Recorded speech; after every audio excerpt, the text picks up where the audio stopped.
It began on an island no one planned to remember, and became a battle no one could escape. Guadalcanal was not meant to be decisive. It was not a capital, not a fortress, not a place of monuments or strategy rooms. It was jungle, mud, heat, insects, and darkness. An island swallowed by green so thick it erased distance and direction alike. And yet, in the late summer of 1942, this forgotten place became the point where the Pacific War stopped expanding and started turning back on itself. For the first time since Pearl Harbor, the Allies would attack. Not raid, not defend. Attack. The landings on Guadalcanal were rushed, imperfect, and uncertain. Intelligence was thin. Maps were unreliable. Supplies were limited. But the urgency was absolute. Japanese forces were building an airfield on the island, Henderson Field, and once operational, it would threaten Allied supply routes across the South Pacific. That airfield could not be allowed to exist. When American Marines came ashore, they did not meet immediate resistance. The beaches were quiet. The jungle stood still. For a brief moment, it almost felt easy. That moment did not last. Guadalcanal was not one battle. It was many battles layered together, on land, at sea, and in the air, all happening at once, all feeding into one another, all bleeding the same men dry. On land, the jungle swallowed everything. Visibility vanished within feet. Humidity crushed strength. Disease spread faster than orders. Japanese forces attacked relentlessly, often at night, emerging from the darkness in waves that shattered nerves and lines alike. Defensive positions were primitive. Ammunition was scarce. Food was worse. Men fought half-starved, soaked, and exhausted, clinging to Henderson Field because losing it meant losing everything. At sea, the fighting was just as brutal. Night battles erupted without warning. Ships clashed at point-blank range. Flares lit the water like daylight, then vanished. Naval engagements around Guadalcanal became some of the fiercest of the entire war. Destroyers charged cruisers. Battleships hammered each other in darkness. Entire task forces collided in confusion, leaving wreckage and burning oil drifting across the waves by morning. In the air, the struggle never paused. Aircraft fought over the island daily. Pilots flew until machines broke or fuel ran out. Losses mounted without ceremony. Henderson Field became the heartbeat of the campaign. Whoever controlled it controlled daylight. Whoever lost it surrendered the island. For both sides, Guadalcanal became a test of endurance rather than skill. Supplies ran dangerously low. Reinforcements arrived too slowly. Casualties mounted from combat, disease, and exhaustion alike. The Japanese fought with determination bordering on desperation. The Americans fought knowing that retreat would undo everything gained since the war began. Neither side could disengage. Neither side could afford to lose.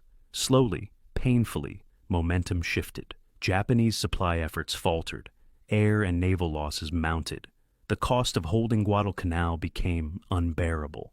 When evacuation finally began, it was done in secrecy and desperation, pulling forces away from an island that had already consumed too much. Guadalcanal remained in Allied hands, not because it was easy, but because it was endured.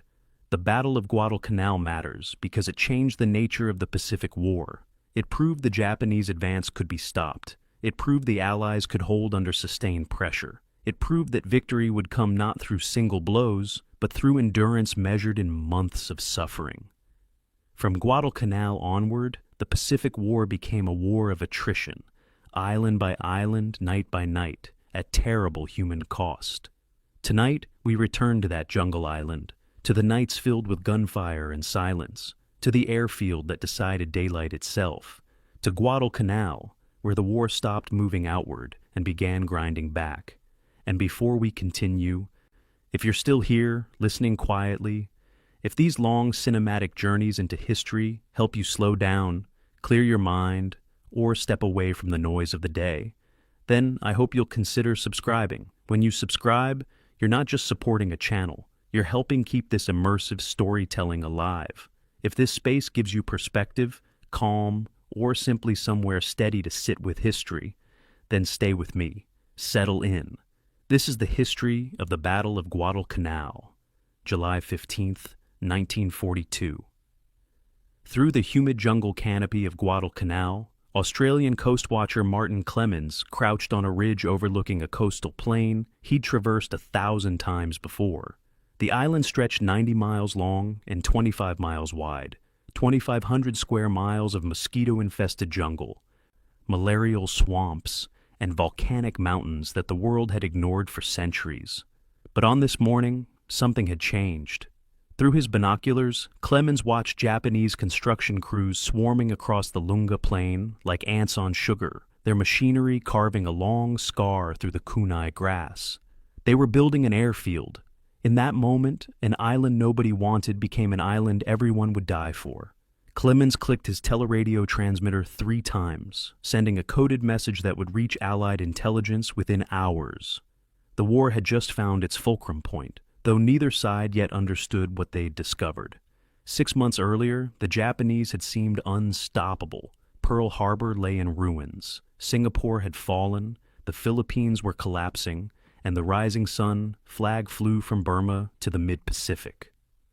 In Washington, American military planners spread maps across conference tables, searching desperately for any point where they could stop retreating and start pushing back. Admiral Ernest King, Commander-in-Chief of the U.S. Fleet, stabbed his finger at an archipelago most Americans couldn't pronounce, the Solomon Islands. Not because they were strategically vital, but because they were the only place where America had enough forces to attempt anything resembling an offensive. King argued that if Japan completed that airfield Clemens had spotted, enemy bombers could cut the supply lines to Australia, isolating the continent and potentially forcing it out of the war. General Douglas MacArthur wanted to attack New Guinea first, but King had the Navy, and in the Pacific, the Navy decided where battles would be fought. The decision came down to simple mathematics. Guadalcanal was there. The Japanese were building something valuable, and America needed a victory before the public lost faith entirely.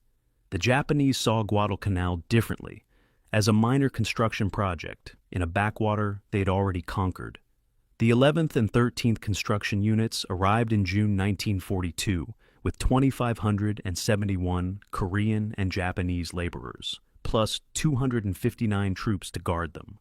Their mission was straightforward: build an airfield to support operations against Port Moresby in New Guinea, turn Guadalcanal into a refueling stop, and move on to more important projects.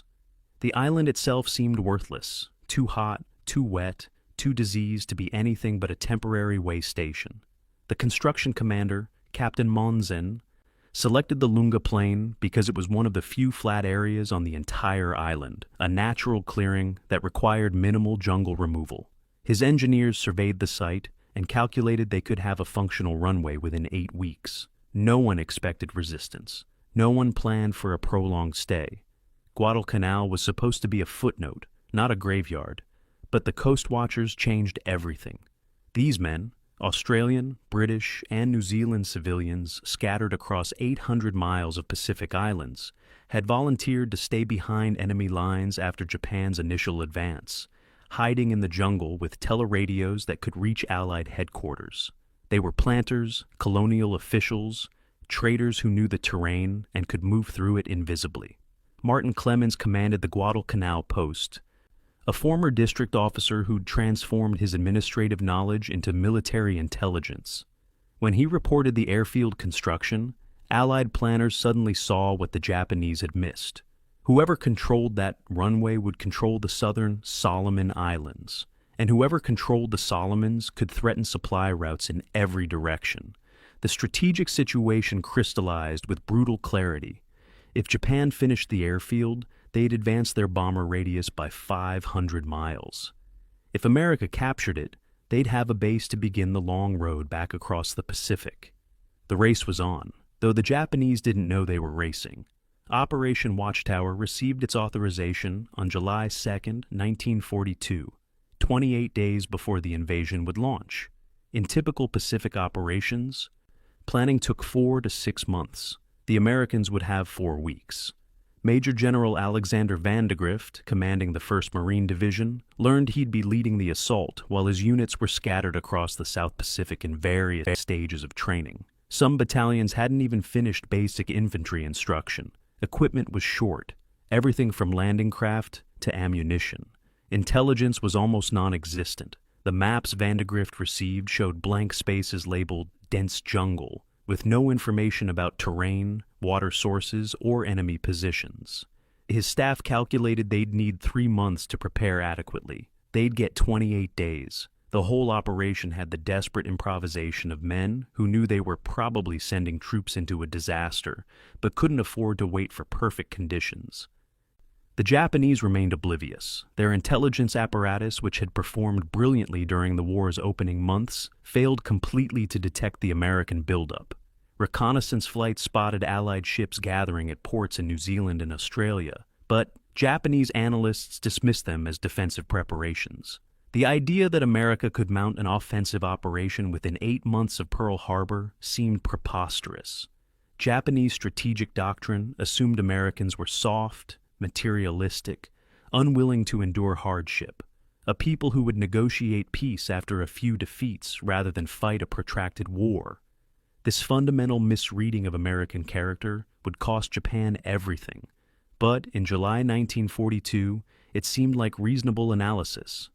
After all, Japan had been fighting in China since 1937. America had been at war for 7 months and lost every battle. Why would Guadalcanal be different? The 1st Marine Division boarding transport ships in New Zealand knew they were different because they had no choice. These men, 10,900 Marines assigned to Guadalcanal, another 6,075 to nearby Tulagi and WW2, understood they were America's last dice throw. If they failed, the defensive perimeter would keep contracting until holding Australia itself became questionable. They'd trained in tropical warfare, but training in New Zealand rainforests bore little resemblance to actual jungle combat. Most had never been in battle. Many were teenagers who'd enlisted after Pearl Harbor, motivated by rage and patriotism in equal measure. Their equipment was good: Springfield rifles and M1 Garands, Browning machine guns, radio sets that mostly worked. But their logistics train was a shambles. Supply officers knew they couldn't carry enough food, ammunition, and medical supplies for a prolonged campaign. But they loaded the ships anyway because the operation wasn't optional. Vandegrift told his staff the operation felt like mounting an offensive with your pants down, but he'd mount it regardless. The airfield construction continued throughout July, uninterrupted and unopposed. Japanese engineers worked in 3 shifts, bulldozing jungle, grading earth, preparing drainage ditches. They had selected a site 3,780 feet long by 200 feet wide, oriented northwest to southeast to account for prevailing winds. Coral and gravel from nearby deposits provided runway surface material. The pace was relentless, 12 to 14-hour days, 7 days a week. By late July, the runway was 75% complete. Monson radioed headquarters that they'd finish ahead of schedule, probably by August 10th or 12th. Supply ships arrived weekly with construction materials, fuel, and food. The laborers ate rice and fish, worked in tropical heat, and counted days until they could leave this miserable jungle island. Some wrote letters home describing Guadalcanal as the worst posting in the military, boring, hot, and plagued with mosquitoes. None imagined they were standing on ground that would become the most contested acre in the Pacific. None knew American Marines were sailing toward them at that exact moment, packed into transports plowing through rough seas, coming to take what Japan assumed it owned. On August 6, 1942, 82 American ships approached Guadalcanal under cover of darkness. The invasion force included 3 aircraft carriers, Enterprise, Saratoga, and Wasp, giving the U.S. temporary control of the surrounding waters. Vandegrift's Marines would hit the beaches at dawn. The plan was simple, because simple was all they had time to develop. Land on the north coast near the airfield, secure the runway before Japanese reinforcements arrived, and hold it until the Navy could establish a supply line. No one knew how many Japanese defended the island. Intelligence estimates ranged from 500 to 5,000 troops. a tenfold uncertainty that made planning nearly impossible. But the invasion couldn't wait for better information. If the Japanese finished the airfield and flew in bombers, the strategic window would slam shut. So, the Marines loaded into Higgins' boats in the pre-dawn darkness, checking weapons and trying not to vomit from the rough seas, waiting for the order that would send them into history or oblivion. The island that nobody wanted was about to become the island that everybody bled for. In the weeks and months ahead, Guadalcanal would consume tens of thousands of lives, dozens of ships, hundreds of aircraft. It would break units and break men. It would become synonymous with suffering, disease, and savage close-quarters combat in jungle darkness. Both sides would feed reinforcements into the battle long after rational calculation suggested withdrawal. The ocean floor around the island would become so thick with sunken ships that sailors would call it Iron Bottom Sound. But on August 6th, as the first transport ships cut their engines and began lowering landing craft, none of that horror had yet materialized. There was only the darkness, the sound of waves against steel hulls, and 10,000 Marines who'd been told to take an airfield on an island whose name most couldn't spell. They were about to discover that in war, the places nobody wants become the places everybody dies for, and that a strategic afterthought can transform into a strategic necessity through nothing more than the application of blood and will. Guadalcanal was about to stop being invisible and start being inevitable. August 7th, 1942, 6:13 in the morning. The first wave of Marines hit Red Beach on Guadalcanal's northern coast, expecting hell. They'd been briefed to anticipate murderous fire from concealed positions, banzai charges from fanatic defenders, the kind of slaughter that would define Pacific Island combat for the next 3 years. Instead, they found empty sand. The landing craft ramps dropped, Marines charged forward with rifles ready, and nothing happened. No machine gun fire, no artillery. Just jungle and silence and the strange anticlimactic sensation of surviving a moment you'd prepared to die in. Private Robert Leckie, crouching in the surf with his rifle aimed at the tree line, later described it as the most terrifying silence I've ever heard. Worse than gunfire because you keep waiting for it to start. But it didn't start. The first American offensive of the Pacific War began with Marines walking unopposed onto a beach they had expected to storm. The confusion multiplied as troops pushed inland. Within an hour, Marines reached the airfield construction site and found it abandoned. Hot rice still sat in cooking pots at the Japanese camp. Steam rising from breakfast interrupted mid-meal. Construction equipment stood where workers had left it. Bulldozers with engines still warm, grading equipment positioned for the next day's work, fuel drums stacked and waiting. The Japanese had fled so precipitously they had left everything behind, including 4 intact artillery pieces the Marines would later turn against their original owners. Vandegrift's intelligence officers walked through the camp in disbelief, cataloging supplies that would take weeks for American logistics to deliver. 60 days of rice, medical supplies, tools, ammunition. The enemy had abandoned more food than the Marines had landed with. It seemed impossibly easy, the kind of victory that made men suspicious rather than grateful. On nearby Tulagi and WW2, the picture was bloodier. Those tiny islands, tactical objectives meant to secure Guadalcanal's flanks, held Japanese Special Naval Landing Forces who'd received orders to fight to the death. They obeyed. The 1st Marine Raider Battalion and 1st Parachute Battalion hit prepared defenses and paid accordingly. On WW2, a volcanic islet barely 500 yards long, 300 Japanese defenders inflicted 200 American casualties before being annihilated. Marines used flamethrowers to burn them out of coral caves, tossed satchel charges into bunkers, and discovered what the rest of the campaign would teach them. Japanese soldiers didn't surrender. They fought from positions until killed. Wounded men detonated grenades rather than be captured, and the concept of tactical withdrawal seemed foreign to their doctrine.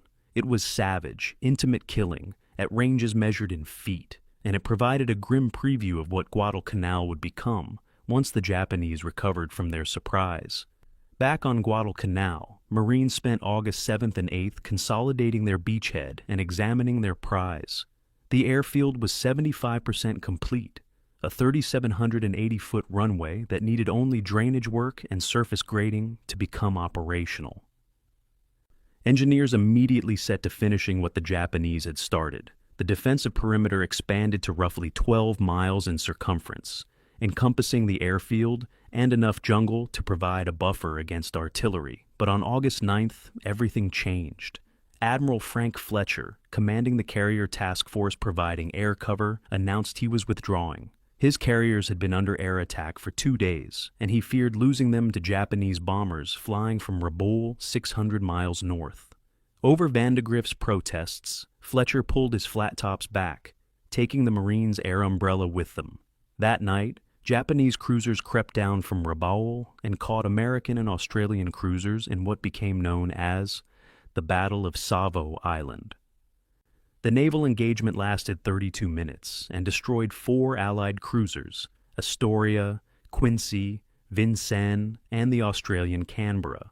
Over 1,000 Allied sailors died, some burned alive in ships that turned into floating ovens, others pulled down by suction when their vessels capsized. It was the worst naval defeat in American history, a catastrophe that revealed how much the U.S. Navy had to learn about night combat against an enemy that trained obsessively for exactly this scenario. Japanese long-lance torpedoes, the Type 93 with its 1,080-pound warhead and 20,000-yard range, proved devastatingly effective. American ships barely saw their attackers before dying. The Japanese commander, Vice Admiral Mikawa Gunichi, could have sailed into the transport area and slaughtered the defenseless cargo ships carrying all marine supplies. Instead, fearing daylight air attack, he withdrew. His caution saved Vandegrift's force from complete disaster, but it didn't save the Marines from abandonment. The transport ships fled on August 9th, taking with them most of the supplies that hadn't yet been unloaded. Marines on the beach watched their lifeline disappear over the horizon, understanding with sudden clarity that they were isolated. They had the clothes on their backs, their weapons, whatever ammunition had made it ashore, and almost nothing else. Food was short. Daily rations immediately dropped to 2 meals. Heavy equipment was scarce. Most artillery hadn't been unloaded. Medical supplies were inadequate for the disease environment they had entered. Vandegrift radioed headquarters requesting resupply, but the response was pessimistic. After the Savo Island disaster, the Navy was terrified of losing more ships. The Marines would get what could be delivered by submarine and aircraft, which meant almost nothing. For practical purposes, the 1st Marine Division had been deposited on Guadalcanal and forgotten, left to survive or die based on their own resourcefulness. While Marines dug foxholes and rationed rice, Imperial headquarters in Tokyo was absorbing the shock of Guadalcanal's loss. The initial report seemed incredible. How had Americans landed on a Japanese-held island undetected? How had the garrison fled without fighting? Where was the Navy during the landing? Heads rolled in the intelligence sections. The combined fleet faced withering criticism for failing to protect Japanese territory, but after the recriminations came the calculation. The 11th Air Fleet at Rabaul sent reconnaissance flights that reported approximately 10,000 Marines on Guadalcanal, with more possibly concealed in jungle. The airfield was now in American hands. The strategic implications were obvious and intolerable. From that runway, American bombers could strike Japanese bases throughout the Solomons, threatening the entire southern defense perimeter. The Army's 17th Army, headquartered at Rabaul, received orders to retake Guadalcanal immediately. But immediately was complicated when you had to move troops across 600 miles of ocean, while American submarines prowled the shipping lanes. Colonel Ichiki Kiyonao got the assignment through a combination of availability and arrogance. His unit, the Ichiki Detachment, was a reinforced infantry regiment of elite troops, 917 men who'd fought in China and Manchuria, veterans who considered themselves invincible. They'd been staging at Truk Atoll for operations against Midway Island before that plan evaporated in carrier flames back in June. Now they'd redeem the Army's honor by crushing the American intruders on Guadalcanal. Ichiki studied intelligence reports that estimated enemy strength at 2,000 troops, poorly equipped and demoralized. His own force would land via destroyer, 6 fast warships racing down the slot, the channel between Solomon Islands that Japanese ships use for high-speed night runs. The Navy guaranteed safe transport. The operation would take 1 week. Land, attack, annihilate the Americans, secure the airfield, receive reinforcements. Ichiki was so confident he told his officers they'd be back at Truk within a fortnight, drinking sake and receiving medals. The Marines knew something was coming, but didn't know what or when. Coast watchers reported Japanese ships moving south, but ships could mean many things: resupply, reconnaissance, or invasion. Patrols pushed out from the perimeter, making contact with small Japanese groups that had scattered during the initial landing. These encounters were brief, violent, and educational. Marines learned that wounded Japanese soldiers would feign death and then attack medics, that isolated troops preferred suicide to surrender, that enemy tactics emphasized night infiltration and close-range combat. It was warfare without mercy on either side, fought in jungle so thick you couldn't see 10 yards, against an enemy who moved silently and struck from ambush. The temperature never dropped below 80 degrees Fahrenheit. Humidity made every uniform a sweat-soaked rag. Mosquitoes swarmed in clouds dense enough to breathe, and the rain, when it came, turned foxholes into swimming pools and trails into rivers of mud. By August 13th, Marines had renamed the captured airfield Henderson Field, after Major Lofton Henderson, a Marine pilot killed at the Battle of Midway. Engineers worked around the clock to complete the runway, laying pierced steel planking over graded coral to create a surface that could handle aircraft. The work was backbreaking, hauling steel mats in tropical heat, leveling ground by hand, building drainage ditches to prevent the runway from becoming a swamp.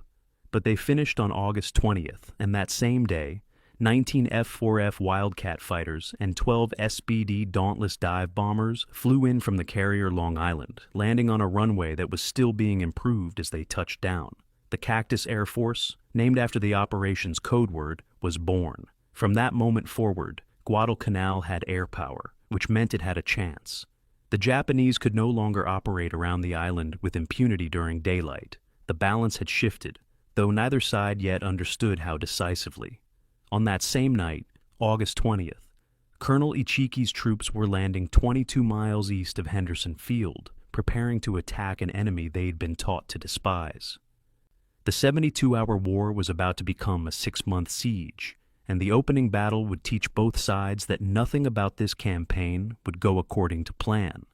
August 20th, 1942, 11 o'clock at night. Marine listening posts along the Ilu River, misidentified on American maps as the Tenaru, heard something impossible moving through the jungle darkness. Singing. Japanese soldiers were singing as they approached American lines, their voices carrying through humid air like ghosts announcing their own deaths. Private First Class John Rivers, manning an outpost with the 1st Battalion, 1st Marines, later described the sound as beautiful and terrifying, like hearing a choir marching into a meat grinder. The Marines tensed behind their machine guns, safeties off, fingers on triggers, waiting for targets to emerge from vegetation so thick that visibility ended at arm's length. Colonel Ichiki Kiyonao had landed 917 men 22 miles east of Henderson Field, and now he was leading them directly into prepared American positions, with the confidence of someone who'd never imagined defeat. Ichiki's certainty came from experience and doctrine, both of which lied to him. He'd fought in China, where Japanese forces routinely defeated numerically superior Chinese armies through aggressive night attacks. His unit had trained for years in cold steel tactics, bayonet charges delivered with spiritual ferocity that broke enemy morale before breaking their lines. The military philosophy drilled into every Japanese soldier emphasized seishin, fighting spirit, as the decisive factor in combat. Superior will could overcome material disadvantage. Aggressive offense defeated passive defense. The Americans, Ichiki believed, were soft decadents who'd collapse under determined attack. His intelligence briefings estimated enemy strength at 2,000 poorly trained troops, nothing his veterans couldn't handle.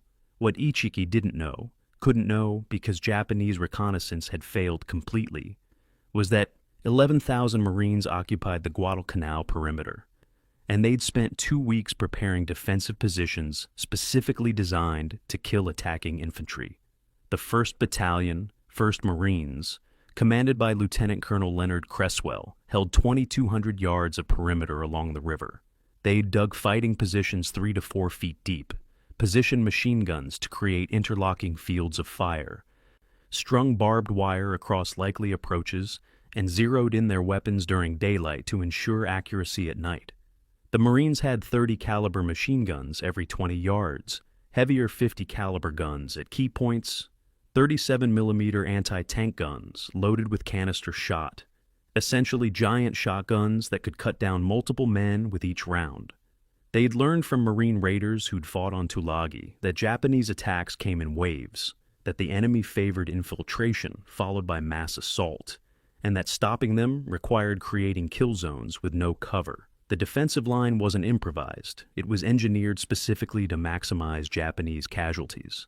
All the Marines had to do was hold discipline and keep firing. At 2:30 in the morning, Ichiki's lead companies emerged from the jungle and charged the American line. They came screaming, bayonets fixed, rifles held at port arms, expecting the enemy to break and run.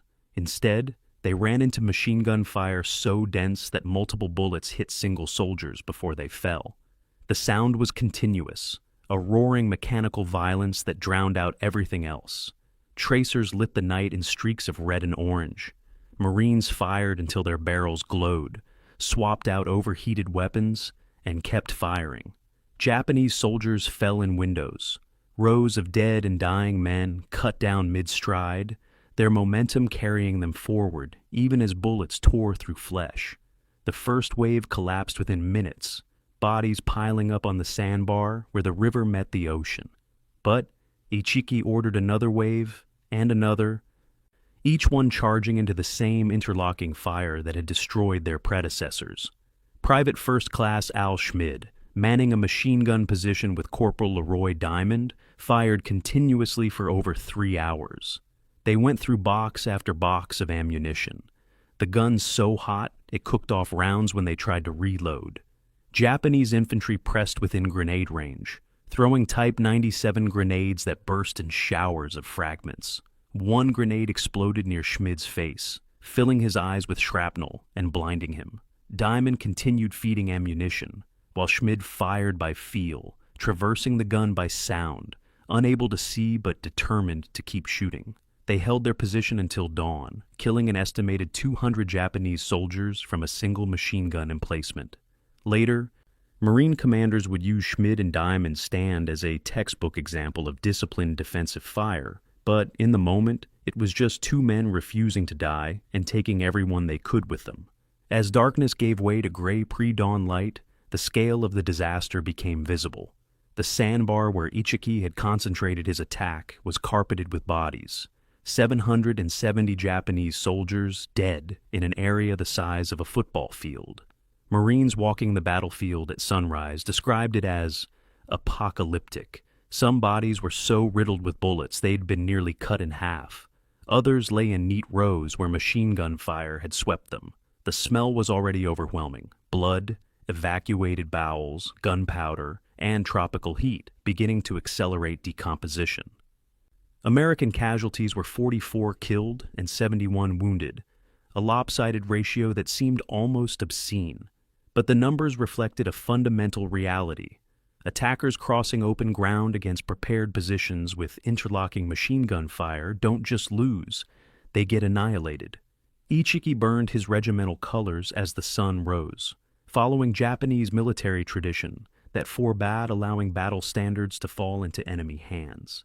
Then he shot himself through the head with his service pistol, unable to face the disgrace of defeat and survival. His subordinates attempted a fighting withdrawal, but Marine commanders had positioned forces to envelop them.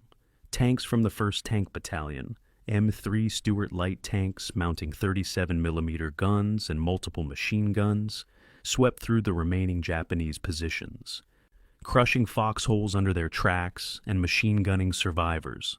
By afternoon, the Ichiki detachment had ceased to exist as a fighting force. Of 917 men who'd landed, 774 were dead, 15 captured, and the rest scattered into jungle where disease and starvation would claim most of them.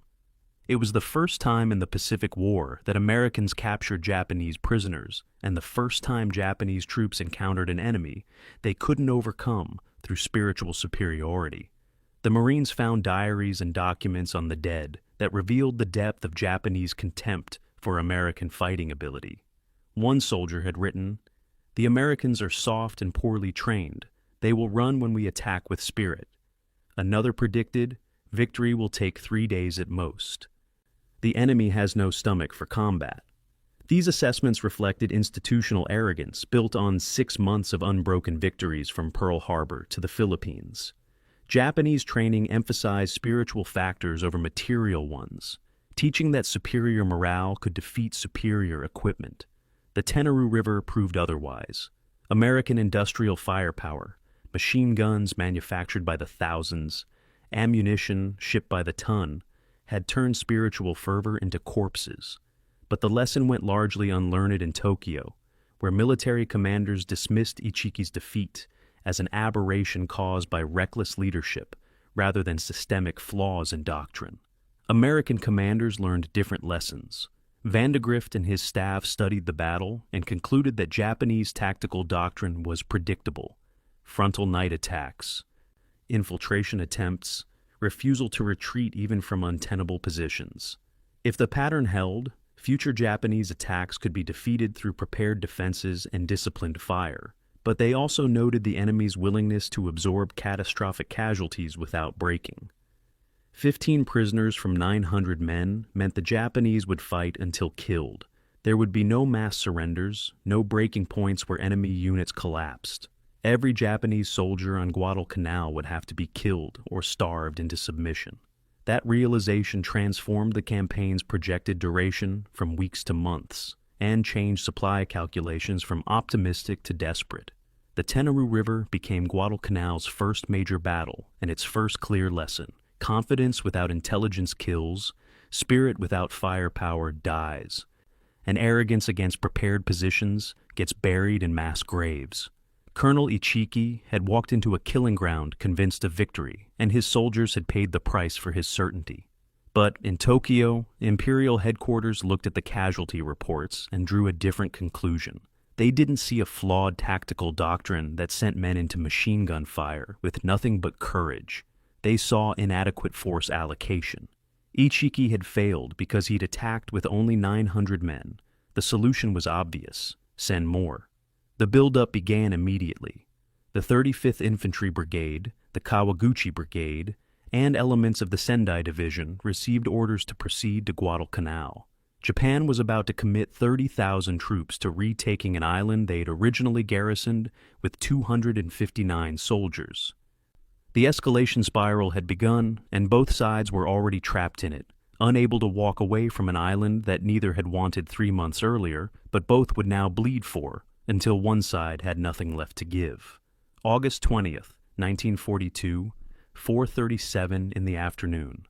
Captain John L. Smith throttled his F-4F Wildcat fighter into final approach over Henderson Field, leading a flight of 19 fighters and 12 dive bombers in the first landing on Guadalcanal's captured airstrip. The runway was still being improved as the wheels touched down, engineers scattering to clear the landing zone, pierced steel planking so new it hadn't been completely fastened. Smith's aircraft bounced twice on the uneven surface, settled, and taxied toward a revetment that didn't yet exist. Behind him, 30 more aircraft landed in rapid succession, their pilots exhausted from the flight from Carrier Long Island, but relieved to be anywhere that looked like civilization. They shut down their engines and climbed out to discover they'd just arrived in Hell's parking lot. Henderson Field was a dirt runway bordered by jungle, with no hardened shelters, no proper maintenance facilities, and supply dumps that consisted of whatever the Navy had managed to deliver by destroyer the night before. But it was theirs, and it was operational, and from that moment forward, Guadalcanal had an air force. The Cactus Air Force, named after the operation's code word, Cactus, would become legendary for fighting the entire Japanese air armada with aircraft numbers that rarely exceeded 70 and frequently dropped below 20. But in August 1942, nobody was thinking about legends. The pilots were thinking about survival. Major John L. Smith, who'd just become the senior Marine aviator on the island, looked around at his new home and realized they'd be sleeping in tents 50 yards from the runway, eating whatever the ground troops could spare, and flying multiple missions daily against an enemy based at Rabaul with hundreds of aircraft. The math was brutal. Japanese bombers flying from Rabaul were 650 miles away, which meant they had the range to strike Guadalcanal, but the defenders had no range to strike back. Every engagement would happen over or near Henderson Field. Every crashed plane would be American. Every pilot shot down would be lost. There was no rotation, no relief, no going home until victory or death. The F-4F Wildcat was a compromise aircraft, not fast enough to catch a Zero in level flight, not maneuverable enough to outturn one, but tough enough to absorb punishment that would destroy Japanese fighters. The F-4F-4 variant that arrived at Guadalcanal had 650 caliber machine guns, self-sealing fuel tanks, and armor plating protecting the pilot. It could dive faster than a Zero and survive damage that would shred a Zero's lightweight airframe. Marine pilots learned quickly that dogfighting a Zero was suicide. The Japanese fighter could turn inside the Wildcat and shred it with 20mm cannon fire. Instead, they developed boom and zoom tactics: dive from altitude, make one firing pass, use superior dive speed to escape, climb back to altitude, repeat. It was unglamorous combat that relied on discipline over artistry, but it kept pilots alive and Zeros dying. Captain Marion Carl, who had become Guadalcanal's first ace, described it as execution rather than fighting. You get above them, you kill them, you leave. Anyone who stays to dogfight gets killed. The daily routine became ritualized quickly. Sunrise meant scrambling to intercept Japanese raids because the enemy bombed Henderson Field every morning with such regularity that Marines called it Tojo time.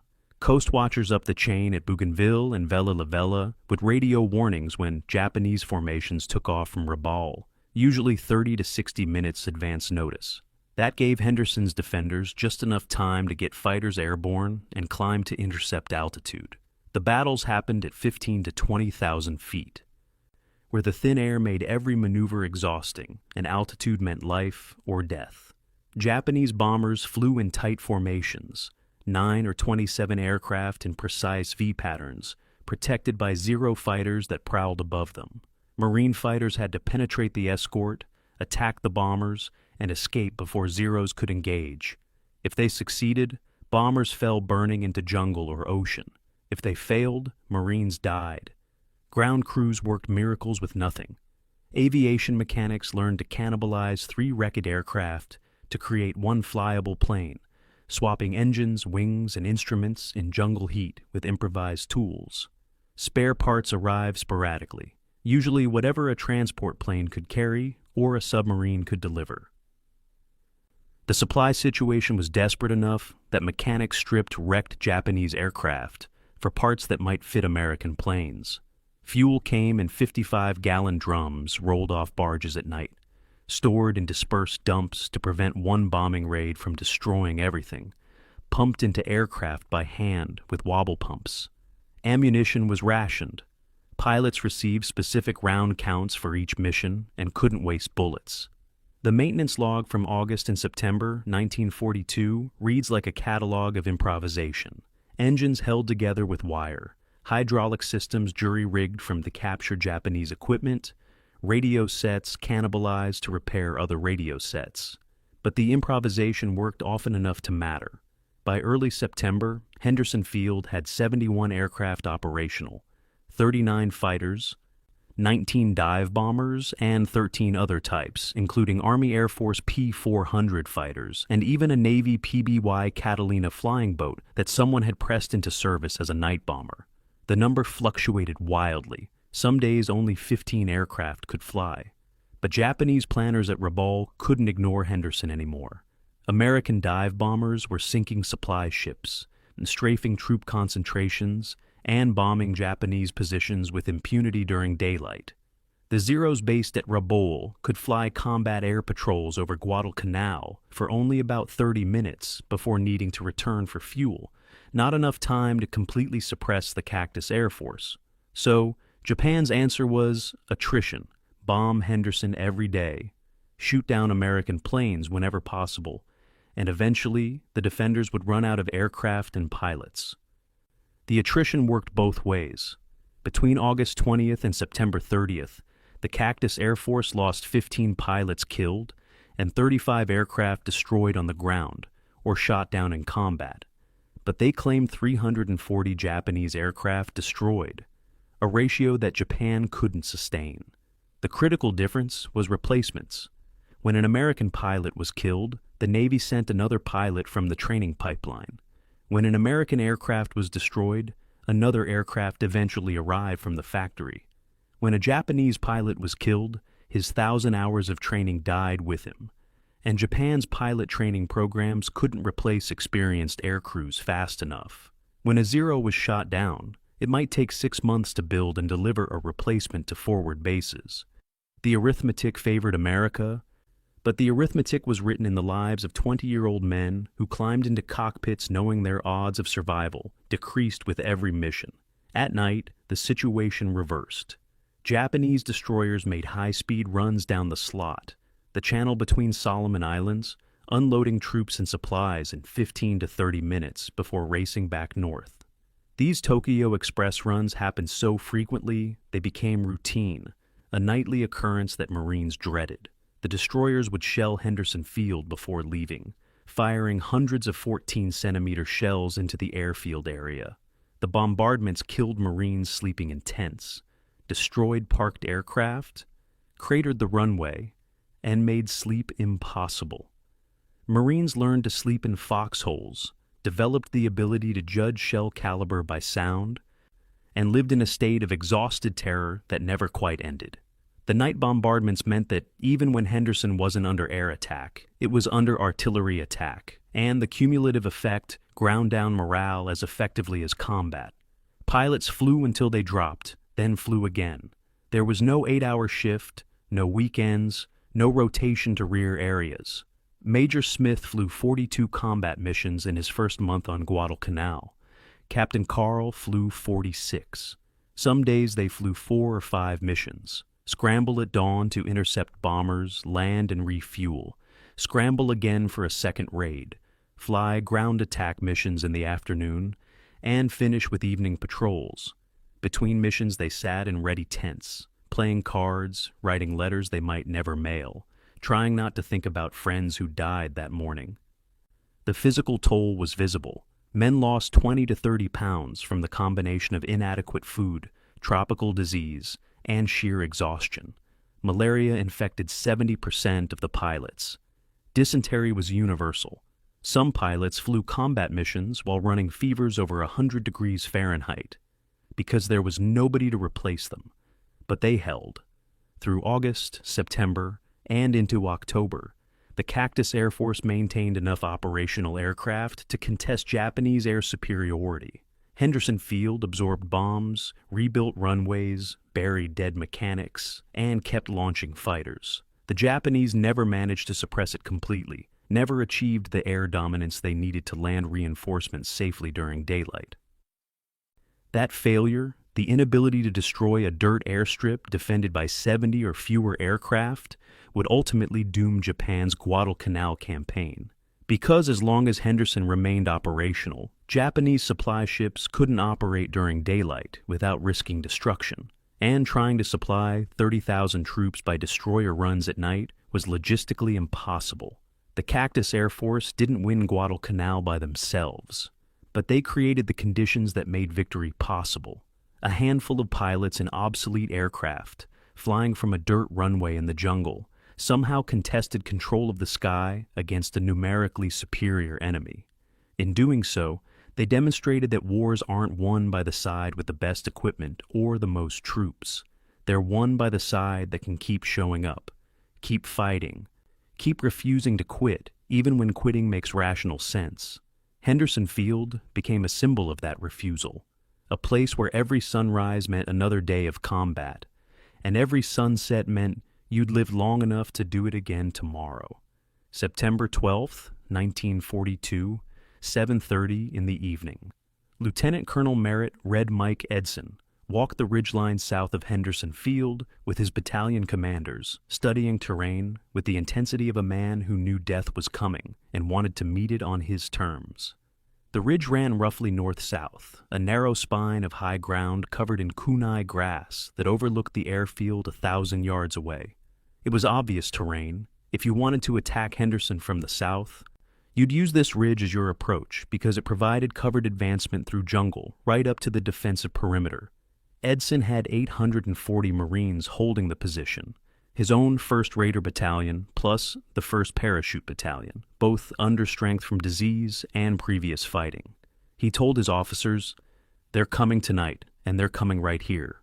How did he know? He'd spent 2 weeks watching Japanese probing attacks, noting their patterns, realizing they were reconnaissance efforts mapping the American perimeter. And this ridge was the weak point, the place where aggressive attackers could penetrate closest to Henderson before hitting prepared defenses. Edson was right because Major General Kawaguchi Kiyotake had chosen that exact approach. Kawaguchi commanded 3,600 troops of the 35th Infantry Brigade, elite soldiers who'd fought in China and Borneo. Unlike Colonel Ichiki, whose arrogance had killed him and his men at the Tenaru River, Kawaguchi was a professional who studied his enemy and prepared meticulously. He'd landed his brigade on Guadalcanal in late August via Tokyo Express destroyer runs, endured weeks of aerial bombardment and supply shortages, and now had orders to capture Henderson Field by September 15th, or face relief from command. His plan was sophisticated, multiple simultaneous attacks from different directions to split American reserves, with the main assault hitting from the south along the ridge that American maps didn't even name, but Marines would later call Edson's Ridge or Bloody Ridge. Kawaguchi told his officers they'd break through the thin American line, overrun the airfield, and force the Marines into the sea. He believed it because his intelligence reported the American perimeter was held by exhausted, disease-ridden troops at roughly half strength.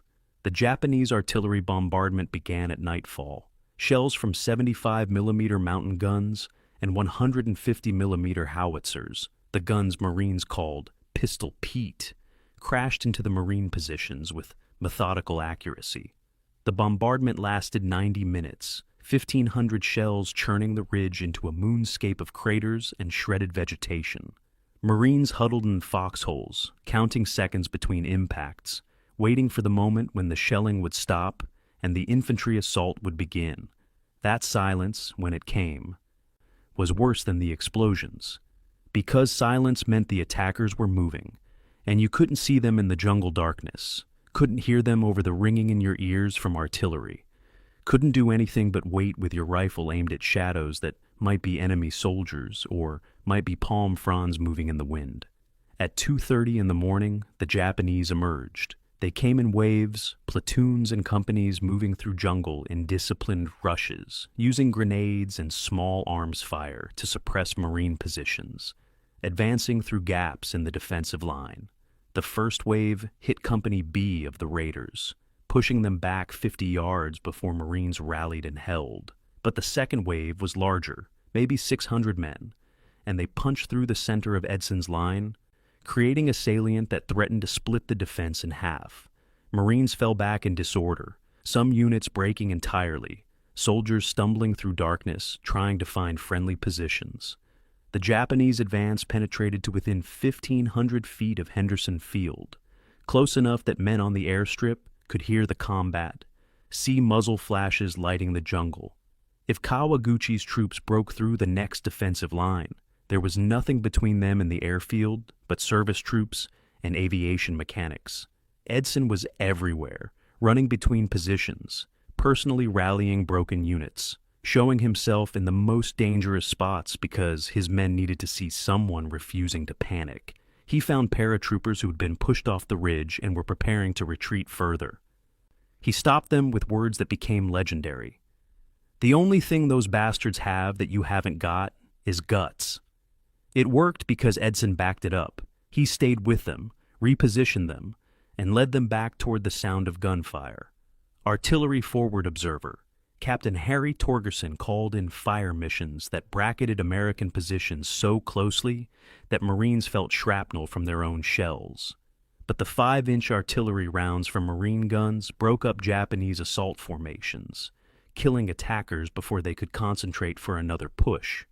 The night became a confused melee fought at grenade range, both sides firing at muzzle flashes and shadows, wounded men crying for corpsmen who couldn't reach them through the crossfire. By dawn on September 13th, Kawaguchi's attack had stalled. His troops had advanced farther than any previous Japanese assault, had come closer to breaking the American line than would happen again for the rest of the campaign. But they hadn't achieved breakthrough, hadn't reached Henderson Field, and now they were exposed on open ground as sunrise made them visible to American machine gunners. The ridge became a shooting gallery. Japanese soldiers caught in the kunai grass were cut down by interlocking fire from positions they couldn't see. Artillery forward observers called in missions on every concentration of enemy troops, walking barrages through the assault formations with mechanical precision. Some Japanese units tried to retreat, but found their withdrawal routes cut off by Marine counterattacks. Others held their ground and died where they fought, following doctrine that forbade retreat even from hopeless positions. The battle continued through September 13th and into the 14th, though the outcome was no longer in doubt. Kawaguchi attempted night attacks on both nights, each one smaller than the last as his force bled out. Marine casualties mounted to 104 killed and 278 wounded, a 45% casualty rate that would have broken some units, but which the raiders and paratroopers absorbed and kept fighting. Japanese casualties were estimated at 850 killed, with hundreds more wounded who'd die in the jungle over the following weeks. The ridge where Edson made his stand was carpeted with bodies, the smell of death thick enough to make men gag. Marines collected Japanese weapons and documents, including Kawaguchi's battle plans, which revealed just how close the attack had come to success.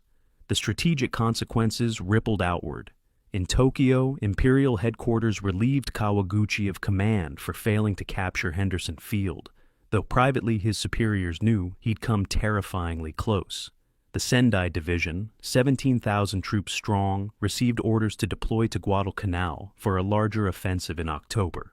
If the 35th Brigade's 3,600 men had nearly broken the American line, then surely 2 full divisions could overwhelm it. The logic seemed sound. Apply more force until the enemy breaks. What Japanese planners didn't grasp was that every assault revealed American defensive tactics, allowed Marines to improve their positions, and educated the defenders at Japanese expense. Each failed attack made the perimeter stronger, not weaker. For the Marines, Bloody Ridge became proof that they could hold against overwhelming attacks if they maintained discipline and refused to break. But it also revealed how thin their margin of survival was. Another 1,000 Japanese troops might have achieved breakthrough. If Kawaguchi had coordinated his multi-pronged attacks better, if his forces had struck simultaneously instead of piecemeal, if Japanese artillery had been more accurate, any of these factors could have changed the outcome. Van de Grift and his staff knew they had won, but they also knew they'd nearly lost. The distance between victory and defeat was measured in yards and minutes. One more major attack before reinforcements arrived might collapse the perimeter. Edson received the Medal of Honor for his leadership during the battle, though he deflected credit to his Marines. The ridge that bore his name became hallowed ground in Marine Corps history, a place where 840 men held a critical position against 3,600 attackers and refused to yield. But for the men who'd fought there, Bloody Ridge was less about glory and more about horror, about what happened when determined attackers met determined defenders and both sides refused to quit. The ridge proved that Guadalcanal wouldn't be won by brilliant maneuvers or clever tactics. It would be won by whoever could endure more, suffer more, and keep fighting when every rational instinct screamed to run. The Japanese had come within 1,000 yards of Henderson Field and been stopped by men who had nothing left except refusal to surrender. In the algebra of attrition, that refusal would prove decisive. But in September 1942, with months of combat still ahead, Both sides had only begun to understand how much blood this island would demand before releasing its grip on either army. The battle for Bloody Ridge wasn't the climax of the Guadalcanal campaign. It was just the moment when both sides realized they were fighting for something that transcended strategic value. They were fighting because stopping meant admitting the dead had died for nothing. September 23, 1942. 0300 hours. Private Eugene Sledge of the 1st Marine Division woke in his foxhole to discover he was lying in 4 inches of water, his body shaking with malarial chills, despite the 85-degree temperature. He'd lost 28 pounds in 6 weeks on Guadalcanal, could count every rib through skin that had turned yellow from Atabrine anti-malarial pills that didn't actually prevent malaria. His feet were rotting inside his boots, jungle rot, a fungal infection that ate through skin until you could see bone. The dysentery was constant, a grinding intestinal agony that sent men stumbling to slit trenches a dozen times each day. And the rain never stopped, turning foxholes into swimming pools, rifles into rust-coated clubs, and every piece of equipment into a mildewed wreck. Sledge tried to stand and couldn't. His legs wouldn't support his weight. He crawled to the edge of his foxhole and vomited water and bile, then lay back in the mud because moving required more energy than his starving body possessed. This was Guadalcanal's real enemy, the one that killed more Americans than Japanese bullets ever would. The medical statistics told a story of systematic biological destruction. By October 1942, 75% of Marines on Guadalcanal had contracted malaria. The disease came from Anopheles mosquitoes that bred in stagnant water, which meant everywhere on an island defined by swamps, streams, and constant rainfall. Symptoms began with fever and chills, progressed to delirium and unconsciousness, and sometimes ended in death, but mostly malaria just ground men down. Each recurring attack stealing more strength until soldiers became hollow-eyed scarecrows who could barely lift their rifles. The treatment was quinine when supplies permitted, but quinine shipments were erratic. Atabrine replaced quinine in October, a synthetic drug that turned skin yellow and caused nightmares but sort of worked if you took enough of it. Men who survived Guadalcanal would suffer malarial relapses for decades, the parasites dormant in their livers erupting into fevers 20 or 30 years after leaving the island. Daily caloric intake dropped to 1,500 to 2,000 calories, roughly half what combat troops required. The official ration was supposed to be 4,000 calories daily, but those calculations assumed regular supply ships, functional logistics, and a rear area where food could be stored and distributed. Guadalcanal had none of those things. What the Marines ate was whatever the Navy could deliver by destroyer or submarine, plus captured Japanese supplies. Breakfast was often a canteen cup of rice, wormy and weevil-infested, because there was no way to store food that insects and humidity couldn't penetrate. Lunch might be 3 strips of bacon, leathery and rancid. Dinner was more rice, sometimes with canned fish if anyone had found Japanese supply dumps. The captured rice became a staple. Ironic that American Marines survived partly on food intended for the enemy they were fighting. The weight loss was universal and catastrophic. Marines who had arrived at 180 pounds dropped to 140 or 130. Officers who kept records noted that the average soldier lost 20 to 35 pounds over 8 to 12 weeks. Some men lost more. Staff Sergeant John Basilone, who would win the Medal of Honor for his heroism on Bloody Ridge, lost 42 pounds between August and November. He wasn't unusual. The human body, starved and diseased, began consuming itself, burning muscle for energy, weakening bones, reducing soldiers to skeletal figures who moved in a shuffling gait Marines called the Guadalcanal Shuffle. The shuffle came from dysentery, the constant diarrhea that made normal walking impossible because men couldn't trust their bowels. You walked in short, careful steps, always knowing where the nearest slit trench was, because the alternative was soiling yourself. Fungal infections were near universal. 90% of Marines developed jungle rot by their second month on the island. The fungus ate through skin, creating open sores that refused to heal in the humid environment. Feet were especially vulnerable, trapped in wet boots 24 hours a day. The standard treatment was to remove boots, dry feet if possible, which it usually wasn't, and apply antifungal powder if any existed. Mostly men just endured, wrapping infected feet in whatever cloth they could find and hoping the infection wouldn't reach bone. In severe cases, the rot caused permanent tissue damage, and soldiers evacuated to Australia would spend months recovering from infections that had turned their feet into oozing masses of dead tissue. The smell was distinctive, a sweet, rotten odor that mixed with the other smells of Guadalcanal into an olfactory landscape of decay. The rain defined everything. It wasn't the gentle rain of temperate climates, but tropical downpours that dumped inches in hours, turning the jungle into a vast sponge that never dried. Foxholes filled with water, forcing men to choose between lying in liquid mud or standing exposed to artillery. Equipment rusted despite constant cleaning. Paper disintegrated. Letters from home arrived as pulp. Weapons required obsessive maintenance.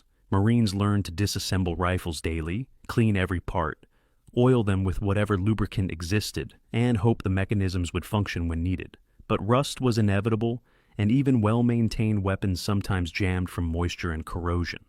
The rain also bred mosquitoes, created ideal conditions for bacteria, and ensured that wet clothing never dried, leading to skin infections that covered bodies and painful rashes. The psychological toll was harder to quantify, but equally devastating. Marines lived in a state of exhausted misery that never ended. There was no rotation to rear areas because there were no rear areas. Everyone on Guadalcanal was on the front line. Sleep was interrupted by bombardments, air raids, patrols, and guard duty. Men developed the 1,000-yard stare, a vacant expression of soldiers who'd seen too much and felt too little. Some broke entirely, curling into fetal positions in foxholes, unresponsive to orders or threats. The medical term was war neurosis, what later generations would call combat fatigue or PTSD. But in 1942, psychiatric casualties were shameful, and broken men were either evacuated quietly or pushed back into combat until they were killed or recovered enough to function. The medical evacuation rate revealed the campaign's true cost. For every man killed in combat, 3 were evacuated for disease. The official casualty statistics for Guadalcanal list 7,100 Americans killed, but those numbers don't capture the 60,000 men who rotated through the island and left sick, wounded, or psychologically broken. Most Marines spent 8 to 12 weeks on Guadalcanal before evacuation, not because the campaign ended, but because they'd become combat ineffective from disease and malnutrition. The 1st Marine Division, which landed with 10,900 men, evacuated 7,500 for medical reasons by November. Replacements arrived, fought for a few weeks, and were evacuated in turn. The island consumed men like firewood, burning them up and spitting out husks. The comparison to Japanese suffering was instructive. American Marines endured misery beyond anything most had imagined possible, and many died from disease rather than combat. But Japanese soldiers faced identical conditions with worse supplies and no medical infrastructure. While Marines received sporadic food deliveries and at least some medical care, Japanese troops were starving to death in their positions, eating grass and roots, dying from malnutrition and disease in numbers that dwarfed American losses. The difference was logistics. America could deliver 1,500 calories daily per man. Japan couldn't deliver anything consistently. Both sides suffered, but Japanese soldiers were suffering harder and dying faster, not from American bullets, but from their own military's inability to supply troops across 600 miles of submarine-infested ocean. By October 1942, Guadalcanal had earned its reputation as the Island of Death. Marines wrote letters home describing conditions that censors often deleted. Tales of starvation, disease, and degradation that seemed too horrible to be real. But they were real, and the men who survived would carry Guadalcanal in their bodies forever. The malaria that recurred for decades, the digestive problems from chronic dysentery, the psychological scars from watching friends waste away from disease, the memories of lying in flooded foxholes, too weak to stand, wondering if you'd die from bullets or bacteria. Guadalcanal proved that modern warfare killed through more than violence. It killed through exhaustion, starvation, and disease. It killed through rain and mosquitoes and fungi. It killed slowly, grinding men down over weeks and months until their bodies simply quit. And for the Marines holding Henderson Field through that long, miserable autumn of 1942, survival wasn't about courage or training or firepower. Survival was about enduring one more day of wretchedness, then waking up and enduring another and another, until either you died or the island released its grip. Most men who left Guadalcanal alive would say the island never truly released them, that some part of their bodies and souls remained trapped in those muddy foxholes forever, shivering with fever and counting days until relief that never quite came. September 15th, 1942, Imperial General Headquarters, Tokyo. Lieutenant General Hyakutake Harukichi received orders that would fundamentally alter his career and Japan's strategic position in the Pacific. He was to personally assume command of operations on Guadalcanal, taking direct control of the 17th Army's effort to retake Henderson Field. This was unprecedented. Japanese Army commanders hadn't personally led troops in combat since the Russo-Japanese War of 1905. The assignment reflected both the operation's importance and Tokyo's growing desperation.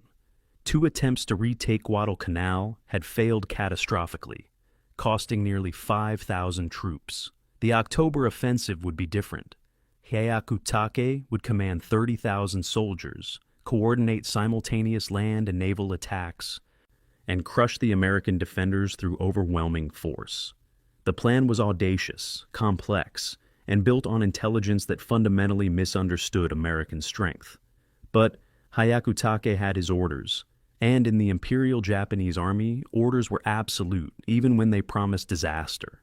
The logistics of moving 30,000 troops to Guadalcanal were staggering. Japanese destroyers could carry 200 to 900 soldiers per run down the slot, depending on destroyer class and how tightly men were packed. That meant dozens of Tokyo Express runs, each one risking American submarine attack and airstrikes from Henderson Field. Through September and early October, the runs continued nightly, destroyers racing south at 30 knots, unloading troops in 15 to 30 minutes at Tassafaronga Point, then racing back north before dawn. The troops arrived exhausted, seasick, and scattered across miles of coastline. Then they had to march through jungle to concentration areas south and west of the American perimeter. The Sendai Division, 17,000 men strong, began arriving in late September. The 38th Division sent brigade-sized elements. Artillery arrived by barge, 75mm mountain guns that could be disassembled and carried by pack animals, and massive 150mm howitzers that required dozens of men to move through jungle. But American codebreakers were reading Japanese mail. The U.S. Navy's station, Hypo in Pearl Harbor, along with Station Cast in Australia, had partially broken Japanese naval codes earlier in 1942, giving the Americans insight into enemy planning. By late September, intelligence analysts knew Japan was planning a major offensive, knew approximate troop numbers, and decoded messages detailing the attack's general timing. This intelligence windfall transformed the strategic situation. Instead of facing a surprise attack, American commanders could prepare defenses, position reserves, and request reinforcements. The American Division, 7,000 Army troops, landed on Guadalcanal in October, raising American strength to 23,000. Japanese intelligence estimated American forces at 10,000 or fewer, a fatal miscalculation that would doom the offensive before it began. The Japanese plan was sophisticated in conception and flawed in execution. Hyakutake designed a multi-pronged assault. The main attack under Colonel Murayama Masao would strike from the south through jungle, hitting the perimeter near the airfield. Simultaneously, Major General Sumiyoshi Tadashi would attack from the west with tanks and infantry, fixing American reserves and preventing reinforcement of the threatened sector. Naval forces under Vice Admiral Abe Hiroaki would bombard Henderson Field from offshore, while carrier groups under Admiral Nagumo Chuichi would intercept American naval forces attempting to interfere. If everything worked, Japanese troops would overrun Henderson Field from multiple directions, while American ships burned offshore. The coordination required was immense. Land forces, naval forces, and carrier aviation, all acting in concert across hundreds of miles. In theory, it was brilliant. In practice, it required communications, timing, and luck that Japan no longer possessed. Maruyama's march through the jungle became legendary for its brutality. His force, 7,000 men of the 2nd Division, departed from their assembly area on October 16, with orders to reach jump-off positions by October 21st. The route looked simple on maps, 35 miles through jungle to attack positions south of Henderson Field. But maps lied. The jungle was trackless, filled with ravines, swamps, and vegetation so dense that men could barely see 5 feet ahead. The division carried rations for 1 week, assuming they'd capture American supplies after breaking through. What they couldn't carry were the heavy weapons. Maruyama ordered his artillery abandoned after 2 days when it became obvious the guns couldn't be moved through the terrain. His men hacked their way forward with machetes, climbing ridges and descending into valleys, the heat and humidity draining strength with every hour. Soldiers collapsed from exhaustion. Some died from heat stroke. The columns stretched for miles through trackless jungle, units becoming separated, communication breaking down. The march took 5 days instead of 2. Maruyama's exhausted troops reached their attack positions on October 23rd, a full day late, having abandoned their artillery and much of their heavy equipment. The men who arrived were in no condition to attack. They'd eaten their rations, lost an estimated 20% of their strength to heat casualties and desertion, and were too tired to dig proper assault positions. But Hyakutake's schedule was inflexible. The naval forces were already moving into position. The carrier groups were committed. The attack would proceed on October 23rd, regardless of Maruyama's condition. Japanese military culture prioritized aggressive action over tactical prudence, and calling off an offensive because troops were tired would be unthinkable. So Maruyama ordered his men to prepare for assault, knowing they'd attack with depleted strength against defenses stronger than intelligence had reported. Meanwhile, American preparations continued. Vandegrift knew from intelligence reports that a major attack was imminent, though he didn't know exactly where or when. He strengthened the southern perimeter, positioned reserves for rapid reinforcement, and ensured artillery was pre-registered on likely approach routes. The newly arrived American Division troops took up positions, giving the Marines their first significant reinforcement since landing. The defensive line now stretched 12 miles, manned by 23,000 troops with adequate food, ammunition, and artillery support. They'd spent 2 months improving fortifications, clearing fields of fire, and preparing the kind of defensive positions that turned frontal assaults into suicide missions. The contrast with Japanese preparations was stark. American troops were rested, supplied, and defending prepared positions. Japanese troops were exhausted, unsupplied, and about to attack through jungle into unknown defenses. The Japanese Navy was already celebrating. Admiral Yamamoto Isoroku, commander-in-chief of the combined fleet, had positioned his carriers and battleships to intercept American naval forces. His staff had drafted victory announcements to be broadcast after Henderson Field's capture. The carrier Zuikaku had even prepared to launch aircraft to photograph the American surrender. This confidence reflected Japan's strategic culture. Once committed to an offensive, success was assumed. The possibility of failure wasn't seriously contemplated because contemplating failure undermined the spiritual determination that Japanese doctrine considered essential to victory. So the fleet moved into position, the army prepared to attack, and everyone from Yamamoto to the lowest private expected triumph. The Americans, reading Japanese communications and preparing their defenses, expected something different. On October 22nd, U.S. intelligence decoded a message from Hyakutake to his units. "Banzai to the Emperor! Tomorrow we strike the decisive blow." That gave Vandegrift and his staff 24 hours warning that the attack was imminent. They alerted all units, ensured ammunition was distributed, and positioned reserves where they could respond quickly to penetrations. The information advantage was decisive. American commanders knew the attack was coming, while Japanese commanders thought they were achieving surprise. That gap between perception and reality would determine everything in the battles ahead. Japanese soldiers would attack believing they outnumbered a demoralized enemy. They'd discover instead that they were outnumbered, fighting well-supplied defenders and walking into killing zones that had been prepared specifically to destroy them. The October offensive was Japan's gamble: commit overwhelming force to a decisive battle that would determine Guadalcanal's fate. But the gamble was based on miscalculation, poor intelligence, and optimism disconnected from reality. The Japanese were about to discover that confidence without accurate information doesn't produce victory. It produces casualties. And the casualties were about to mount beyond anything either side had yet experienced. October 23rd, 1942, 7:05 in the evening, the jungle south of Henderson Field erupted with the heaviest artillery bombardment of the Guadalcanal campaign. 1,500 shells from Japanese mountain guns and howitzers crashed into American positions over 90 minutes, the earth shaking with each impact, trees exploding into splinters, foxholes collapsing on the men inside. Marines huddled in whatever cover existed, counting seconds between impacts, knowing this was the prelude to something enormous.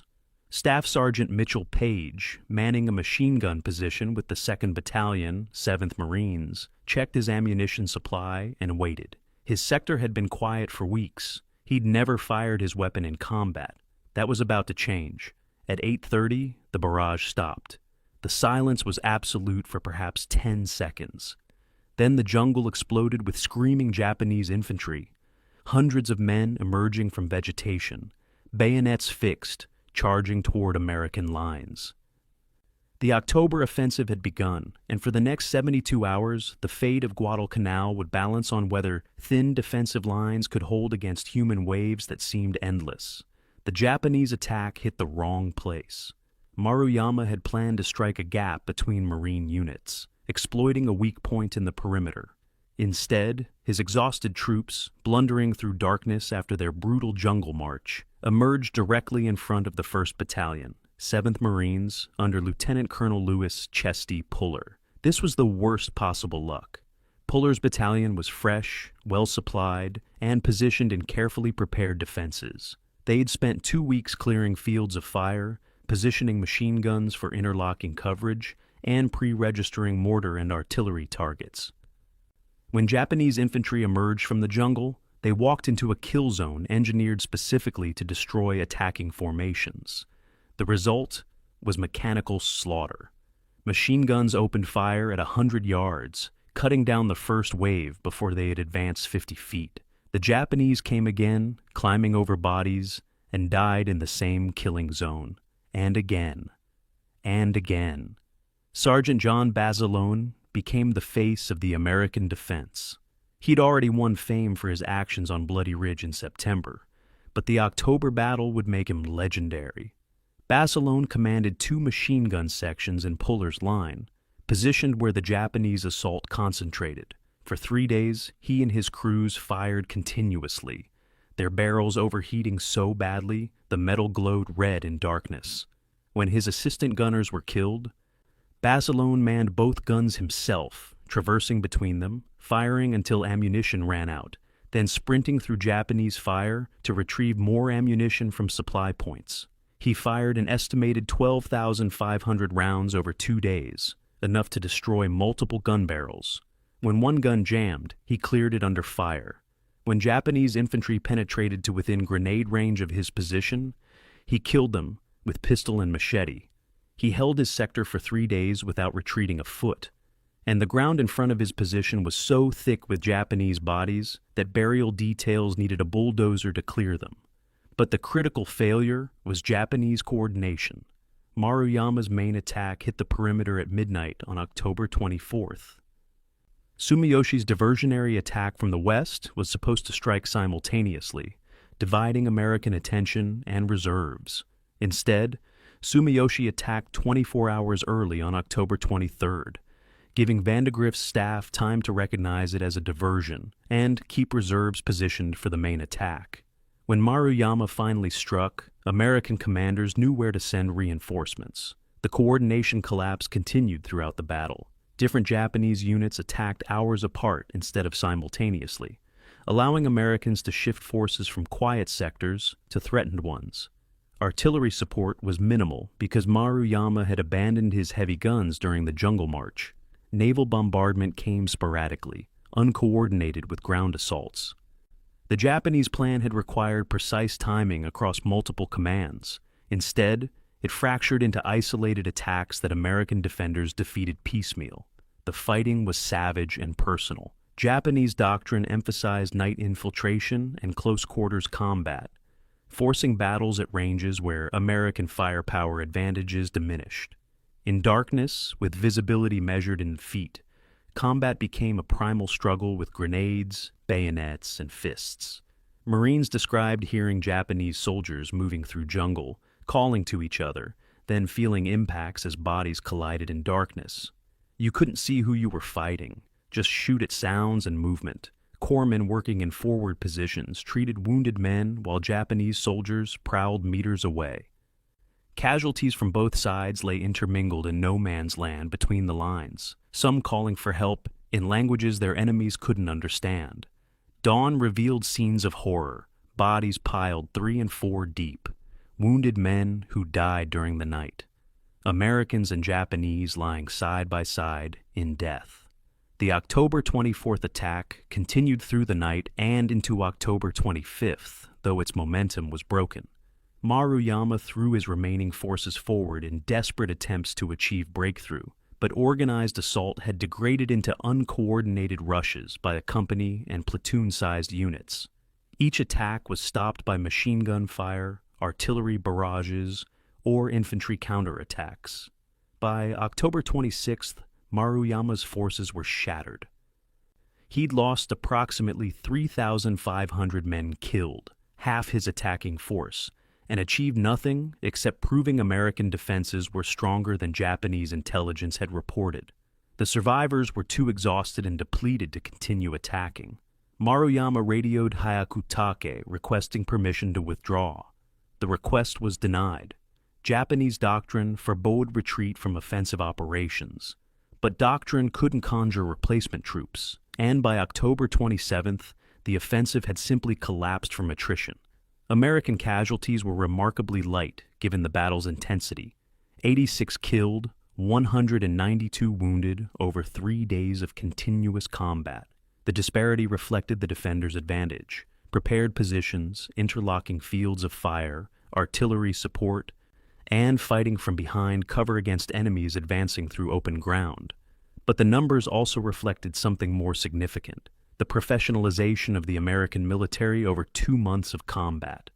Marines who'd stumbled through their first battles in August now fought with veteran competence, holding discipline under pressure, executing fire and maneuver tactics, supporting each other under fire.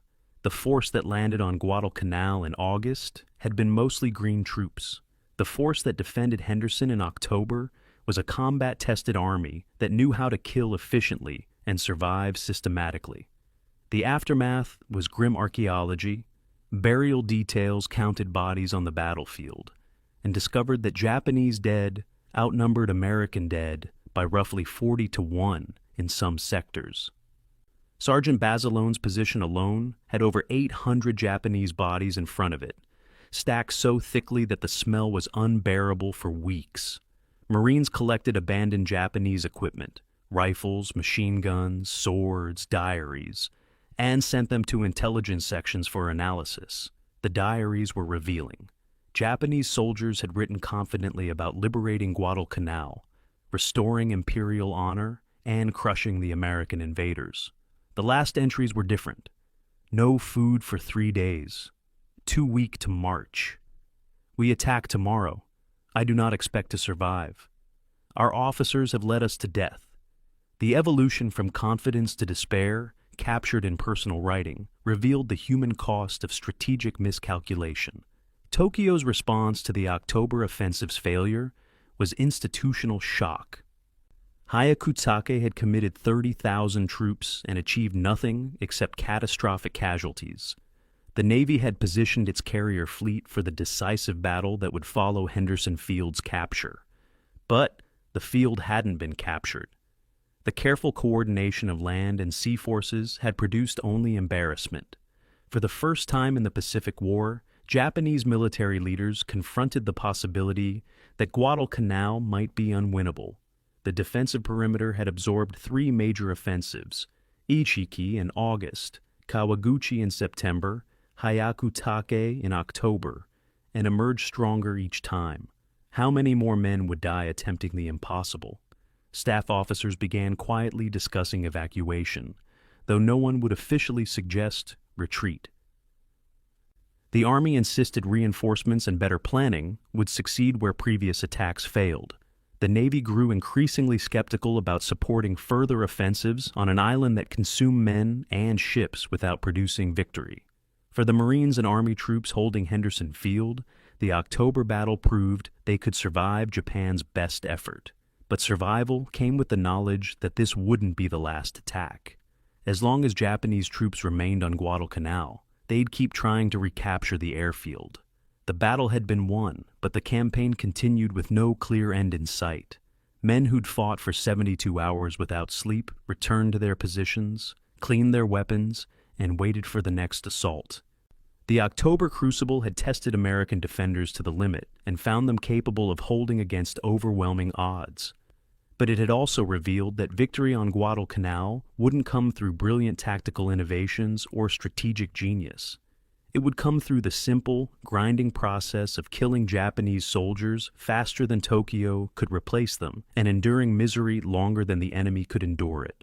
The October offensive was supposed to be Japan's decisive victory. Instead, it became the moment when thoughtful Japanese commanders began to understand that Guadalcanal was lost, even if pride and military culture prevented admitting it for 3 more months. October 26, 1942, 7:40 in the morning. From the flight deck of USS Enterprise, Lieutenant Commander James Flatley watched as Japanese carrier aircraft and American carrier aircraft passed each other in the sky. Opposing strike groups heading in opposite directions, pilots waving to enemies they'd be trying to kill in 30 minutes. The bizarre moment captured something essential about the Battle of Santa Cruz.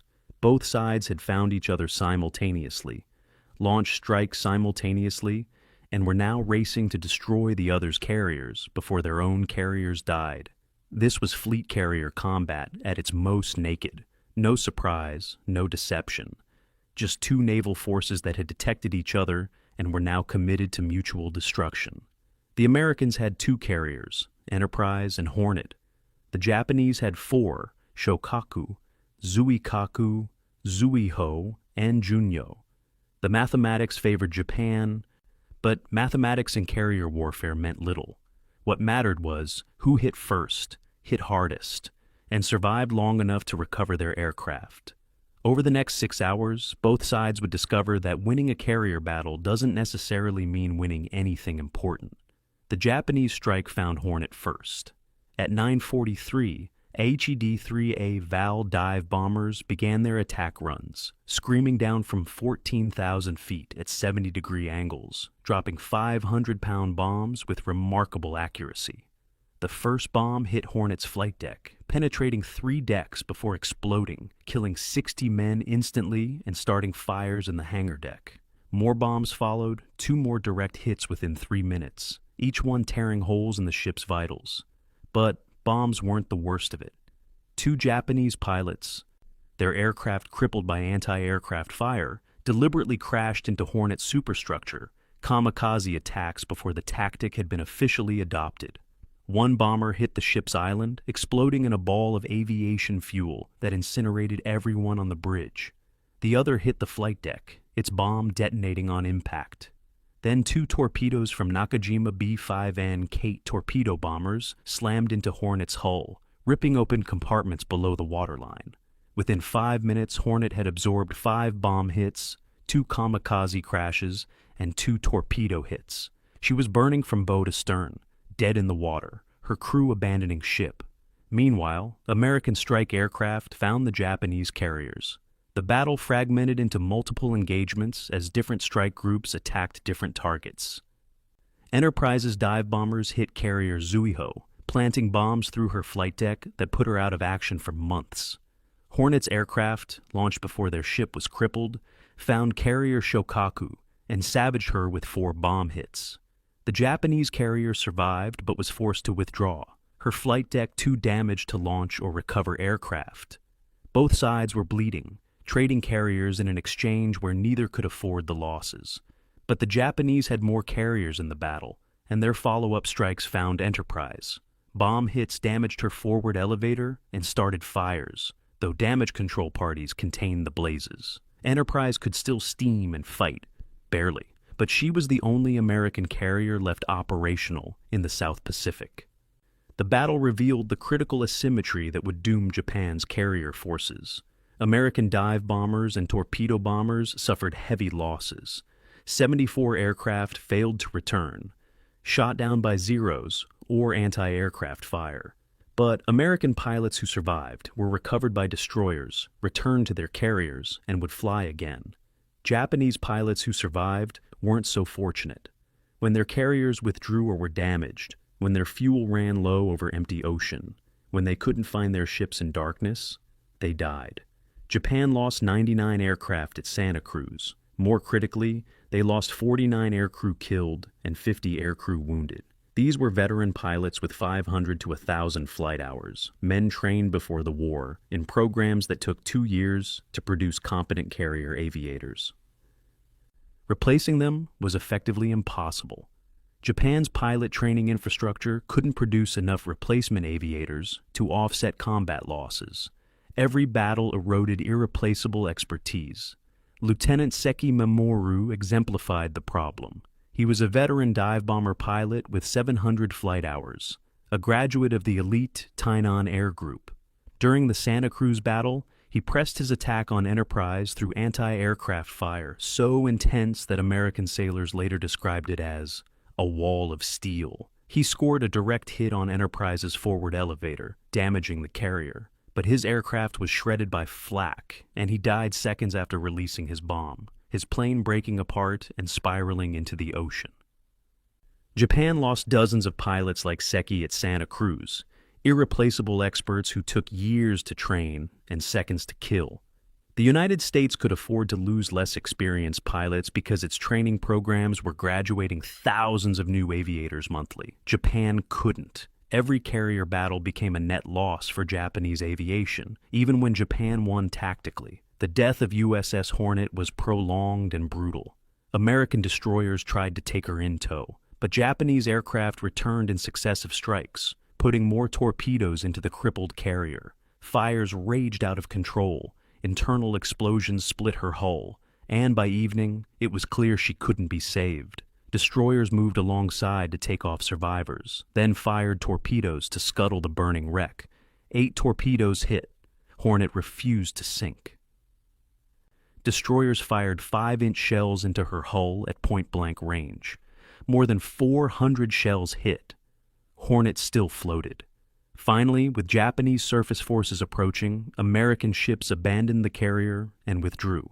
Japanese destroyers Makigumo and Akigumo arrived after midnight, fired more torpedoes into Hornet, and watched as she finally slipped beneath the waves at 01:35 on October 27th.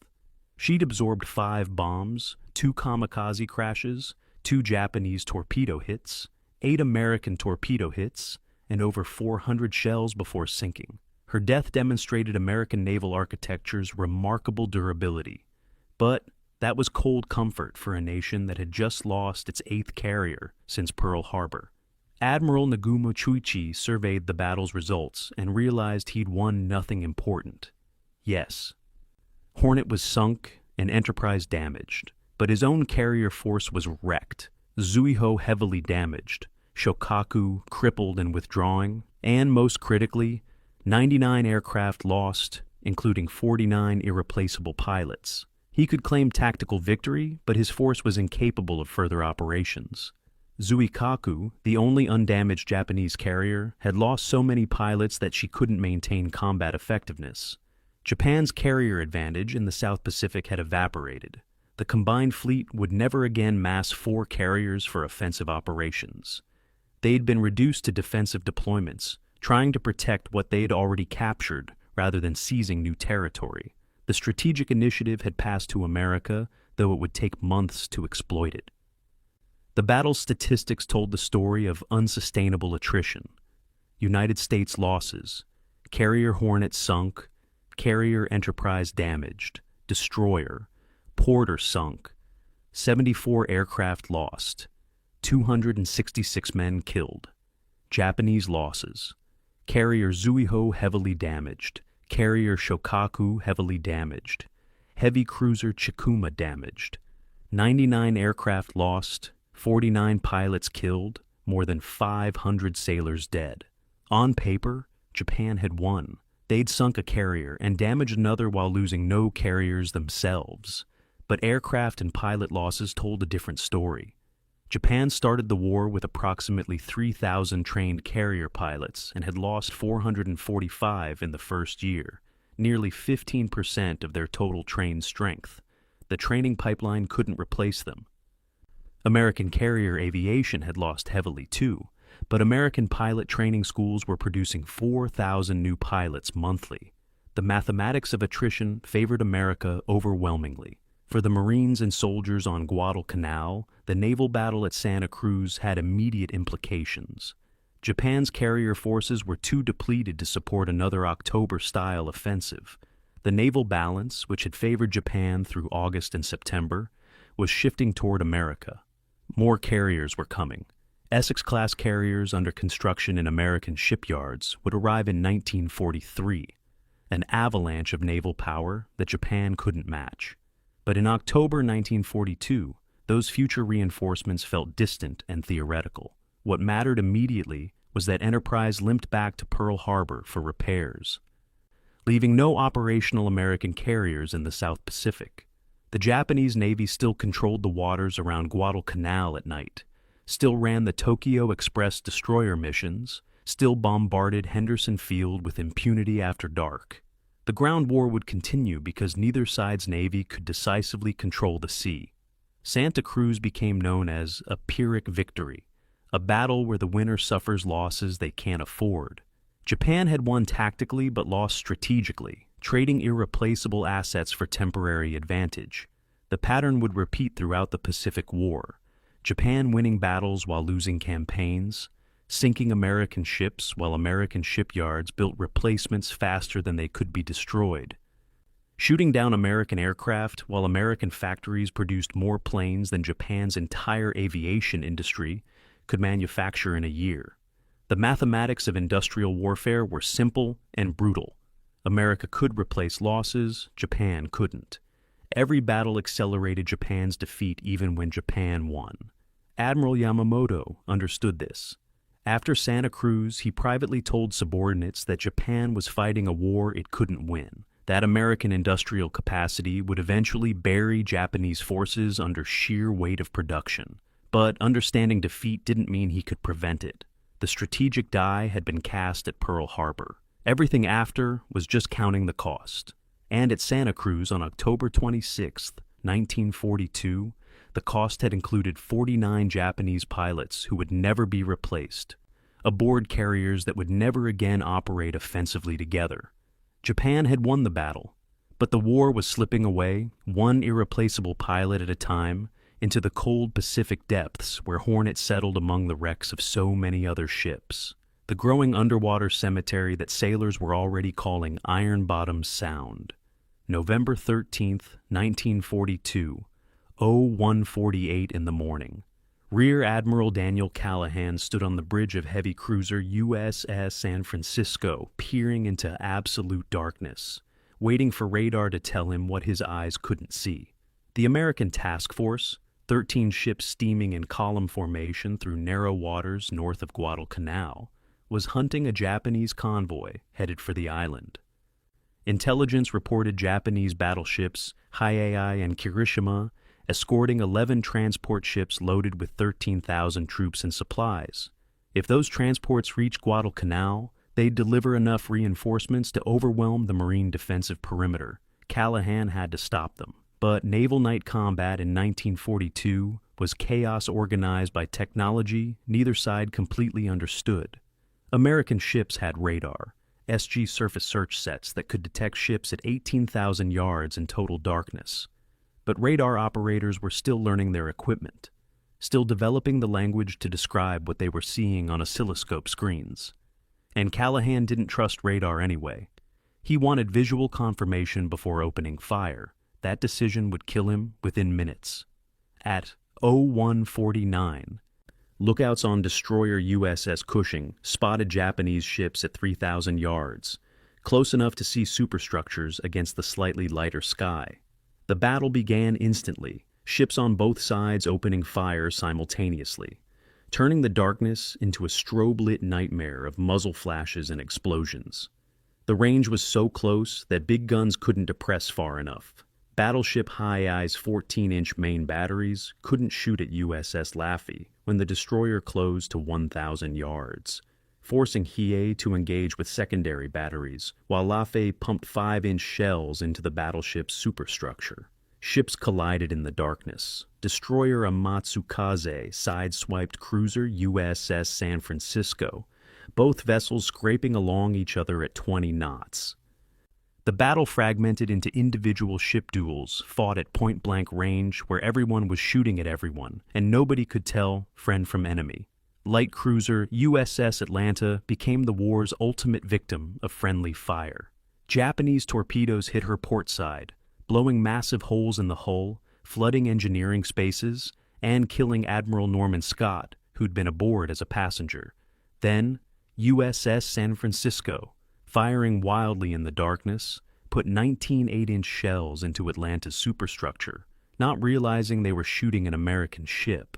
Atlanta's captain managed to steer his crippled vessel out of the battle line before she took more hits. But the damage was catastrophic. 134 men dead, including the admiral, fires burning throughout the ship, and holes below the waterline that couldn't be patched. Atlanta sank the next day, one of 4 American ships that would die in what became known as the First Naval Battle of Guadalcanal. The friendly fire incident revealed how chaotic night combat had become. Ships shooting at shapes identified only by muzzle flashes, unable to distinguish friend from enemy in the dark. Admiral Callahan died at 02:06 when a Japanese shell, probably 14-inch from battleship High-Eye, hit San Francisco's bridge directly. The explosion killed everyone in the compartment instantly. Callahan, the ship's captain, the navigation officer, the communications officers. Men who'd been alive and giving orders simply ceased to exist, vaporized by high explosives. But San Francisco's guns kept firing on local control, individual gun directors choosing their own targets because there was nobody alive on the bridge to coordinate. The ship continued steaming through the battle for another 10 minutes with dead men at her wheel, carried forward by momentum and the last orders given before the bridge died. It was warfare at its most surreal, a ship fighting as a ghost, executing commands from officers who no longer existed. The Japanese suffered equivalently. Battleship Hiei absorbed 85 hits from American cruisers and destroyers, most of them small-caliber shells that didn't threaten her armored hull but wrecked her superstructure and control systems. Her steering was damaged, fire control was destroyed, radio communications failed. By dawn, Hiei was wallowing helplessly, unable to maneuver, a 57,000-ton target waiting for death. Marine dive bombers from Henderson Field found her at sunrise and administered the coup de grace, 500-pound bombs that couldn't penetrate her armor but caused progressive flooding.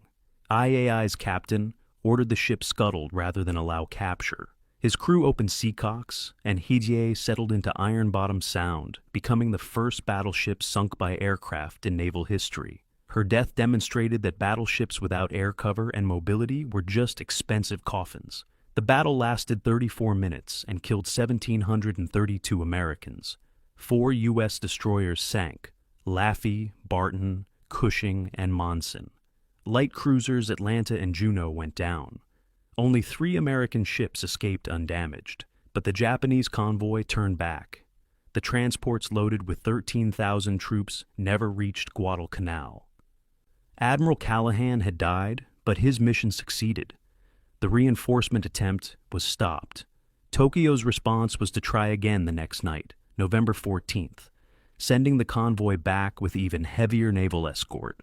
What followed was 3 days of continuous naval combat, the most intense concentrated sea fighting of World War II. On November 14th, the Japanese tried a different approach: bombardment, followed by transport landings. Battleship sisters Congo and Haruna shelled Henderson Field, firing 916 14-inch shells into the airfield area in 90 minutes. The bombardment destroyed 18 aircraft on the ground, cratered the runway, and killed 41 men. But Henderson remained operational, and at dawn, American aircraft found the Japanese transport convoy attempting to land troops at Tassafaronga. What followed was systematic slaughter. Marine and Navy dive bombers attacked in successive waves throughout November 14th, sinking 6 of 11 transports. Japanese destroyers beached the surviving transports and frantically unloaded troops under continuous air attack. Only 4,000 of the original 13,000 soldiers made it ashore, and most of their supplies were destroyed. The beaches at Tassafaronga were carpeted with burning ships, abandoned equipment, and dead men. That night, November 14th to 15th, brought the battle's climax: a night surface engagement between American battleship USS Washington and Japanese battleship Kirishima. Washington's SG radar detected Kirishima at 18,000 yards in total darkness. Washington's gunnery officer achieved radar lock, calculated firing solution, and opened fire.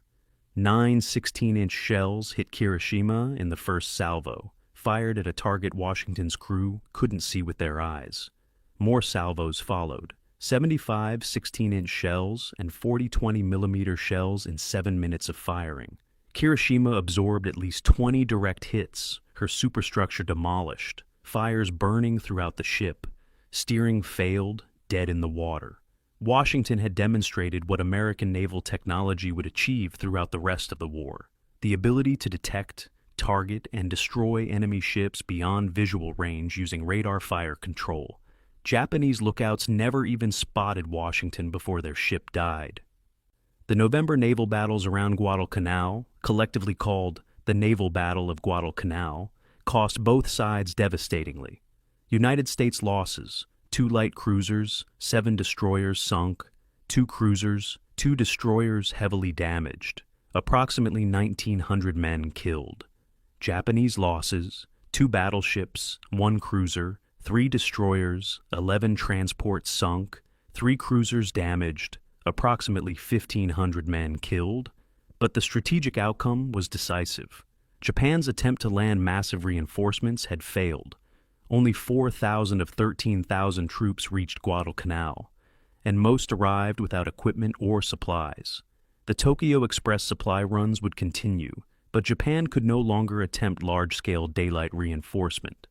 The supply equation had shifted irreversibly in America's favor.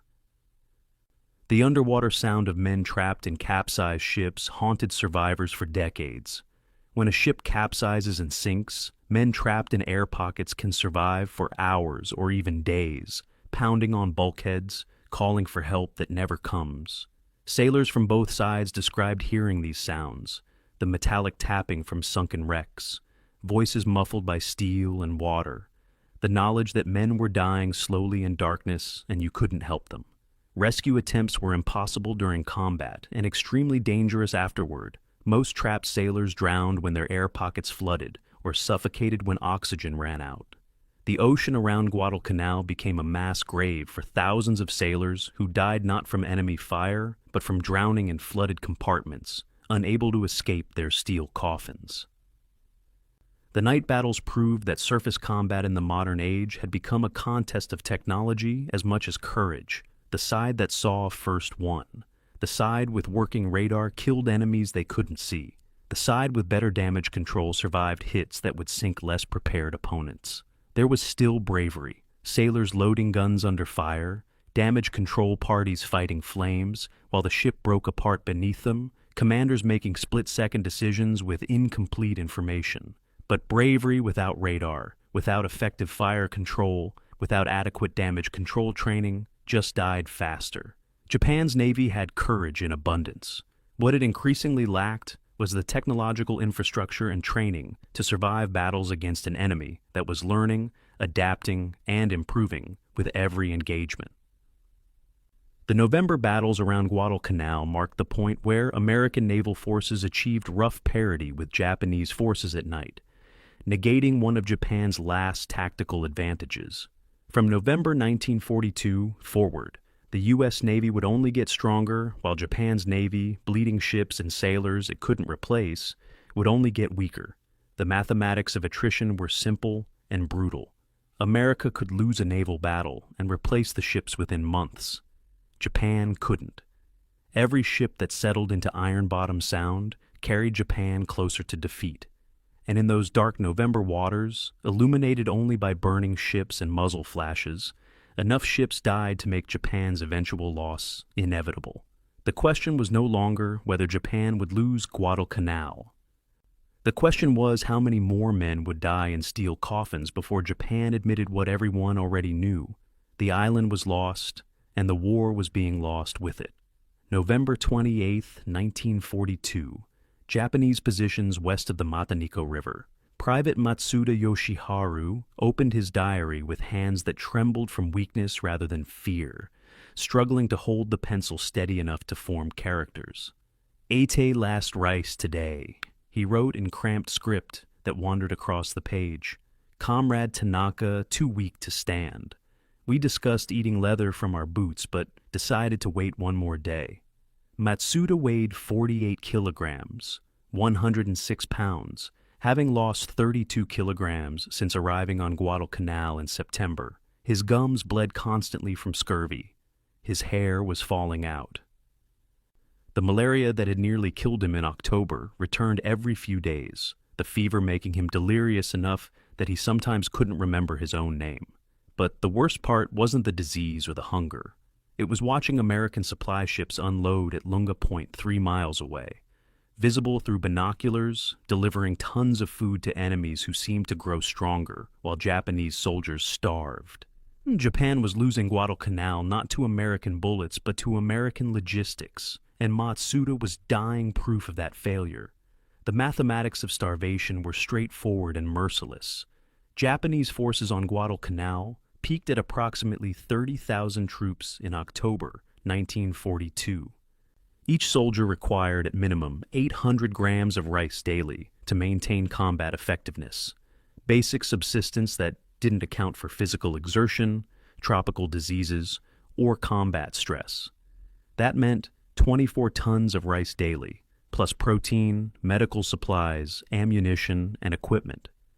The Tokyo Express destroyer runs, operating nightly when possible, could deliver at best 200 tons per successful run. But runs were frequently canceled due to weather, American air interdiction, or submarine threats. When deliveries succeeded, they provided food for perhaps 8 to 10 days. Then soldiers returned to starvation rations, eating whatever could be scavenged from jungle or taken from enemy positions. By November, Japanese troops were receiving 200 grams of rice daily, 1/4 the minimum required. By December, many units received nothing at all. The human body under starvation follows predictable patterns of deterioration. First, it burns fat reserves, subcutaneous layers that provide insulation and energy storage. Soldiers who'd arrived on Guadalcanal healthy, some carrying extra weight from garrison duty, became gaunt within weeks. Second, the body begins consuming muscle tissue, breaking down proteins to sustain vital organs. Men grew skeletal, their clothes hanging loose on frames that had shrunk like melting wax. Third, organ function begins failing. The heart weakens, the liver struggles to process toxins, the immune system collapses. Diseases that healthy bodies would fight off became death sentences. Malaria, dengue fever, dysentery, all killed more easily when the body had no reserves to fight back. The final stage was organ failure and death, sometimes preceded by dementia, as the starving brain began to shut down. Japanese soldiers on Guadalcanal moved through these stages on a timeline, determined by when they had arrived and how much food they had received. Those who landed in October might have 2 months before becoming combat ineffective. Those who landed in November had perhaps 6 weeks. December arrivals were dead men waiting. The night harvest became routine and degrading. After dark, Japanese soldiers would crawl into no man's land, the contested ground between American and Japanese lines, searching corpses for food. American dead sometimes carried sea rations, chocolate bars, or canned meat. These became treasures worth risking death to acquire, but the harvest was dangerous work. American sentries shot at movement in the darkness. Japanese sentries, seeing figures crawling toward enemy lines, sometimes mistook their own foraging soldiers for deserters or American infiltrators and opened fire. Men died searching for food to prevent death from starvation, killed by their own side while trying to survive. The supreme irony was that American corpses were better supplied than living Japanese soldiers. Dead enemies had more food than living friends. Lieutenant Nakahara Fusaichi, commanding what remained of a rifle company in the Sendai Division, filed reports that documented institutional collapse. His company had arrived with 180 men in September. By November 28th, he commanded 64 soldiers capable of combat, 51 hospitalized with malnutrition and disease, and 65 dead. "We have not engaged in major combat operations for 3 weeks," his report noted. "Casualties from starvation, disease, and foraging accidents exceed combat casualties by ratio of 4 to 1. Company combat effectiveness approximately 30%. Request immediate resupply or evacuation." The report went unanswered because his superiors had no supplies to send and no evacuation capability.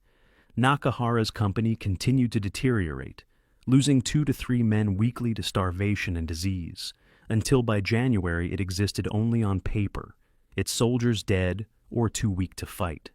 Desperate innovation turned grotesque. Some units attempted to supplement rice rations with jungle vegetation. Roots, leaves, bark stripped from trees. Most were inedible or toxic, causing violent illness. Men died from eating poisonous plants, their bodies too weak to survive the resulting convulsions and dehydration. Others tried to catch rats, lizards, anything with protein. But jungle fauna was scarce near military positions. Months of foraging had driven away anything edible. Some units resorted to grinding bones of dead comrades into powder, mixing it with water to create a thin soup that provided minimal nutrition, but at least filled empty stomachs. The practice was unofficial and shameful, never mentioned in reports, but survivors testified to it after the war. Starvation destroys more than bodies. It destroys dignity, reducing men to animals competing for scraps. The supply contrast with American forces was stark and visible. By December 1942, American logistics had stabilized. Henderson Field received 40 tons of supplies daily by aircraft, food, ammunition, medical supplies. Seaborne convoys delivered 6,000 tons monthly, enough to maintain 23,000 troops at combat effectiveness. American soldiers ate canned rations that included meat, vegetables, fruit, chocolate. They received vitamin supplements, anti-malarial drugs, and adequate medical care. They were still hungry by garrison standards, still lost weight from heat and disease, but they weren't starving. Japanese soldiers watching American positions through binoculars could see well-fed enemies moving with energy that starving men couldn't match. The psychological impact was devastating. Realizing your enemy was growing stronger while you weakened.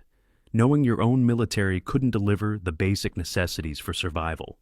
On December the 31st, 1942, Imperial General Headquarters issued Directive Number 56, ordering the evacuation of Guadalcanal. The word choice was significant, not retreat or withdrawal, which would imply defeat, but evacuation, suggesting a tactical redeployment. But soldiers starving in jungle positions understood the truth. Japan was abandoning Guadalcanal because it couldn't supply the forces already there. Sending reinforcements was pointless when existing troops were dying from hunger. The decision came too late to save thousands who would die during the evacuation operation, but it at least acknowledged what frontline troops had known for months. Guadalcanal was a death trap, consuming men without producing strategic value. The island would be given its most enduring name by the soldiers who suffered there, Gato, Starvation Island, a wordplay on Guadalcanal that captured the campaign's ultimate reality. The final weeks of Japanese occupation saw accelerating collapse.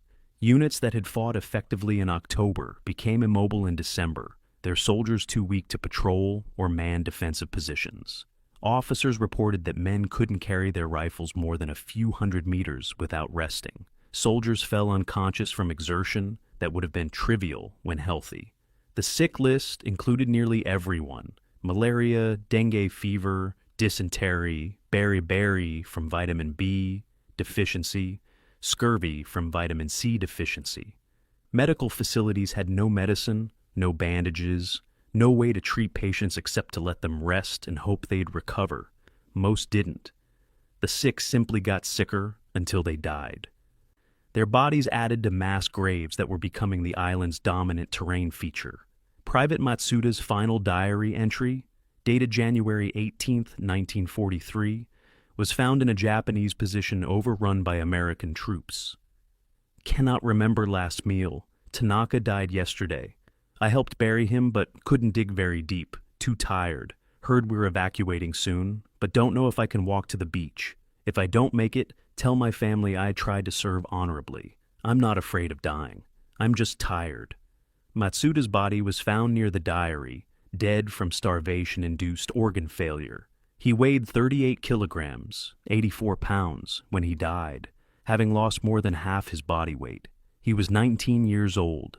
His story was repeated thousands of times across Guadalcanal's jungle, each death a small tragedy that accumulated into strategic catastrophe.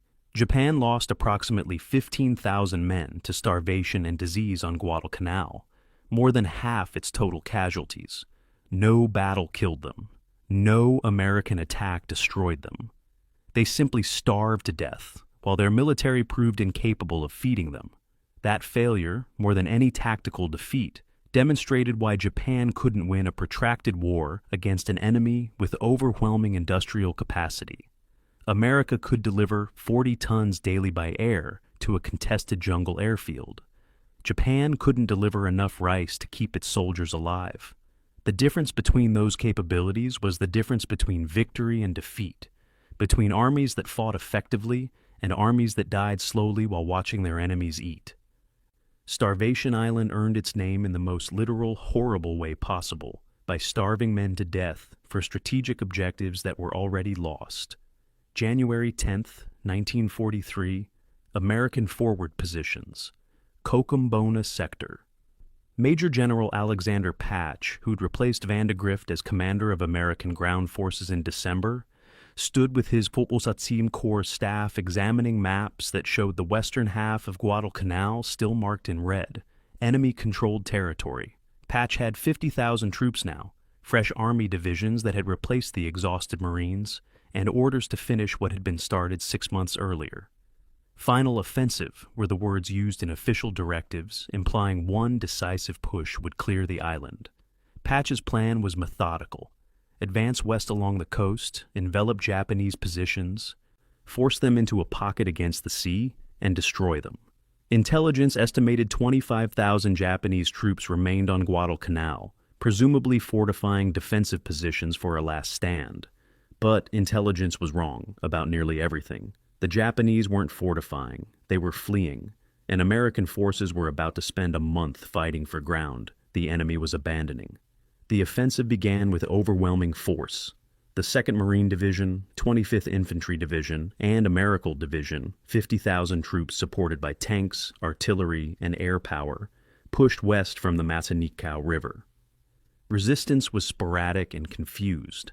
American units expecting prepared defenses found abandoned positions. Patrols discovered Japanese camps with cooking fires still warm. Supplies scattered. defensive positions unmanned. Major Robert Rogers, commanding a battalion of the 25th Infantry, described it as chasing ghosts. We'd advance a mile expecting battle and find nothing but empty jungle and evidence they'd left hours before. The pattern repeated daily throughout January. American forces would shell suspected positions, infantry would advance under cover of artillery, and they'd capture terrain without fighting. It was anticlimactic and unsettling, victory without the validation of combat. The discoveries along the line of advance revealed the scale of Japanese suffering. At Kokumbona, American troops entering what had been a major Japanese base found a field hospital that made hardened soldiers vomit. 600 Japanese patients lay on the ground, too sick to evacuate, many dead for days. The survivors in the final stages of starvation and disease. They didn't resist. Most couldn't move. Some begged for food. A few begged to be shot. American medics, trained to treat enemy wounded as regulations required, found themselves facing patients beyond saving, men with body weights below 80 pounds, organs failing, wounds infected beyond treatment. The senior medical officer, Captain Thomas Shaw, wrote in his report, "These were not soldiers. They were walking corpses left behind when their army retreated. Providing medical care was pointless. They were too far gone. We gave them water and morphine and let them die with whatever dignity we could provide." American intelligence fundamentally misread Japanese intentions. Intercepted radio traffic spoke of repositioning and consolidating lines, which analysts interpreted as retreat into defensive positions for a final stand. But the Japanese were doing something unprecedented in their military history, conducting a full-scale evacuation, abandoning territory they had fought for, admitting defeat without formal surrender. Operation KE, the evacuation plan, called for withdrawing 14,000 troops from western Guadalcanal to Cape Esperance, where destroyers would embark them during 3 high-speed night runs. The operation required Japanese forces to fight delaying actions, slow American advance, and reach evacuation beaches on schedule. But coordination was nearly impossible. Units scattered across 50 miles of jungle, communications degraded. Many soldiers too weak to march the 26 miles to Cape Esperance. The 25th Infantry Division's advance averaged less than 1 mile daily, excruciatingly slow progress that frustrated commanders who had expected rapid exploitation. But the terrain explained everything. Guadalcanal's western sector was trackless jungle, swamps, rivers without bridges, and ridgelines that forced exhausting climbs. Units couldn't maintain formation in vegetation so thick that companies became separated from their own battalions. Supply lines stretched longer daily, trucks bogged down in mud, and everything from food to ammunition had to be carried forward by hand. The slow advance meant Japanese delaying forces needed only minimal contact to slow American progress. A squad with a machine gun could hold up an entire American battalion for hours, while the main Japanese force withdrew further west. By the time Americans maneuvered around the blocking position, the enemy had already retreated to the next defensible terrain. The Battle of the Sea, Battle of Tassafaronga on January 29th and 30th, demonstrated Japanese determination to complete the evacuation. 20 destroyers, an enormous commitment of naval forces, made 3 high-speed runs to Cape Esperance on February 1st, 4th, and 7th.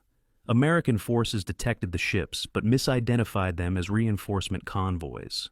PT boats attacked but scored few hits. Cruisers and destroyers engaged, but the Japanese ships were too fast, racing in, embarking troops in darkness, and withdrawing before American forces could concentrate. Over 3 nights, the destroyers evacuated 10,652 men, sick, starving, beaten soldiers who'd somehow reached the evacuation beaches through 26 miles of jungle. It was a remarkable feat of naval skill and military discipline, extracting an army under enemy observation. But it was also an evacuation of defeat. Japan wasn't saving a victorious army. It was rescuing survivors of a catastrophic campaign. American casualties during the final offensive were remarkably light, 250 killed over 30 days, with most deaths from disease, accidents, and isolated skirmishes rather than major combat. But the disease toll was extraordinary. The fresh Army divisions that began the offensive in January were reduced to 60% strength by February, not from combat, but from malaria, dengue fever, and dysentery. Soldiers who had arrived healthy in December were evacuated sick in January.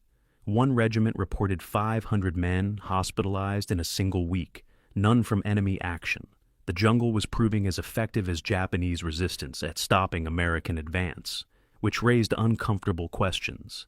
If American forces with overwhelming advantages in numbers, supplies, and firepower could barely advance 1 mile daily against minimal resistance, what would happen when facing prepared defenses elsewhere in the Pacific? The intelligence failure became apparent only after Japanese evacuation was complete. On February 9, 1943, patrols from the 25th Infantry Division reached Cape Esperance and found it empty. Defensive positions were abandoned, supply dumps burned. The beaches showed evidence of recent evacuation, discarded equipment, trampled sand, but no enemy soldiers. American commanders radioed headquarters. Mission accomplished, reached western tip of island, no enemy contact. But reconnaissance flights over the following days spotted no concentrations of Japanese troops. They had simply vanished. It took another week to confirm the stunning truth. Japan had evacuated its entire remaining force, while American forces were advancing to destroy them. The enemy had escaped. The evacuation success was humiliating for American intelligence. Approximately 10,000 Japanese soldiers had marched from scattered positions across 50 miles of jungle, reached embarkation points, and departed Guadalcanal, while 50,000 American troops advanced to intercept them. The failure reflected American inexperience with Japanese tactics, inadequate reconnaissance, and the fundamental difficulty of tracking an enemy in jungle terrain.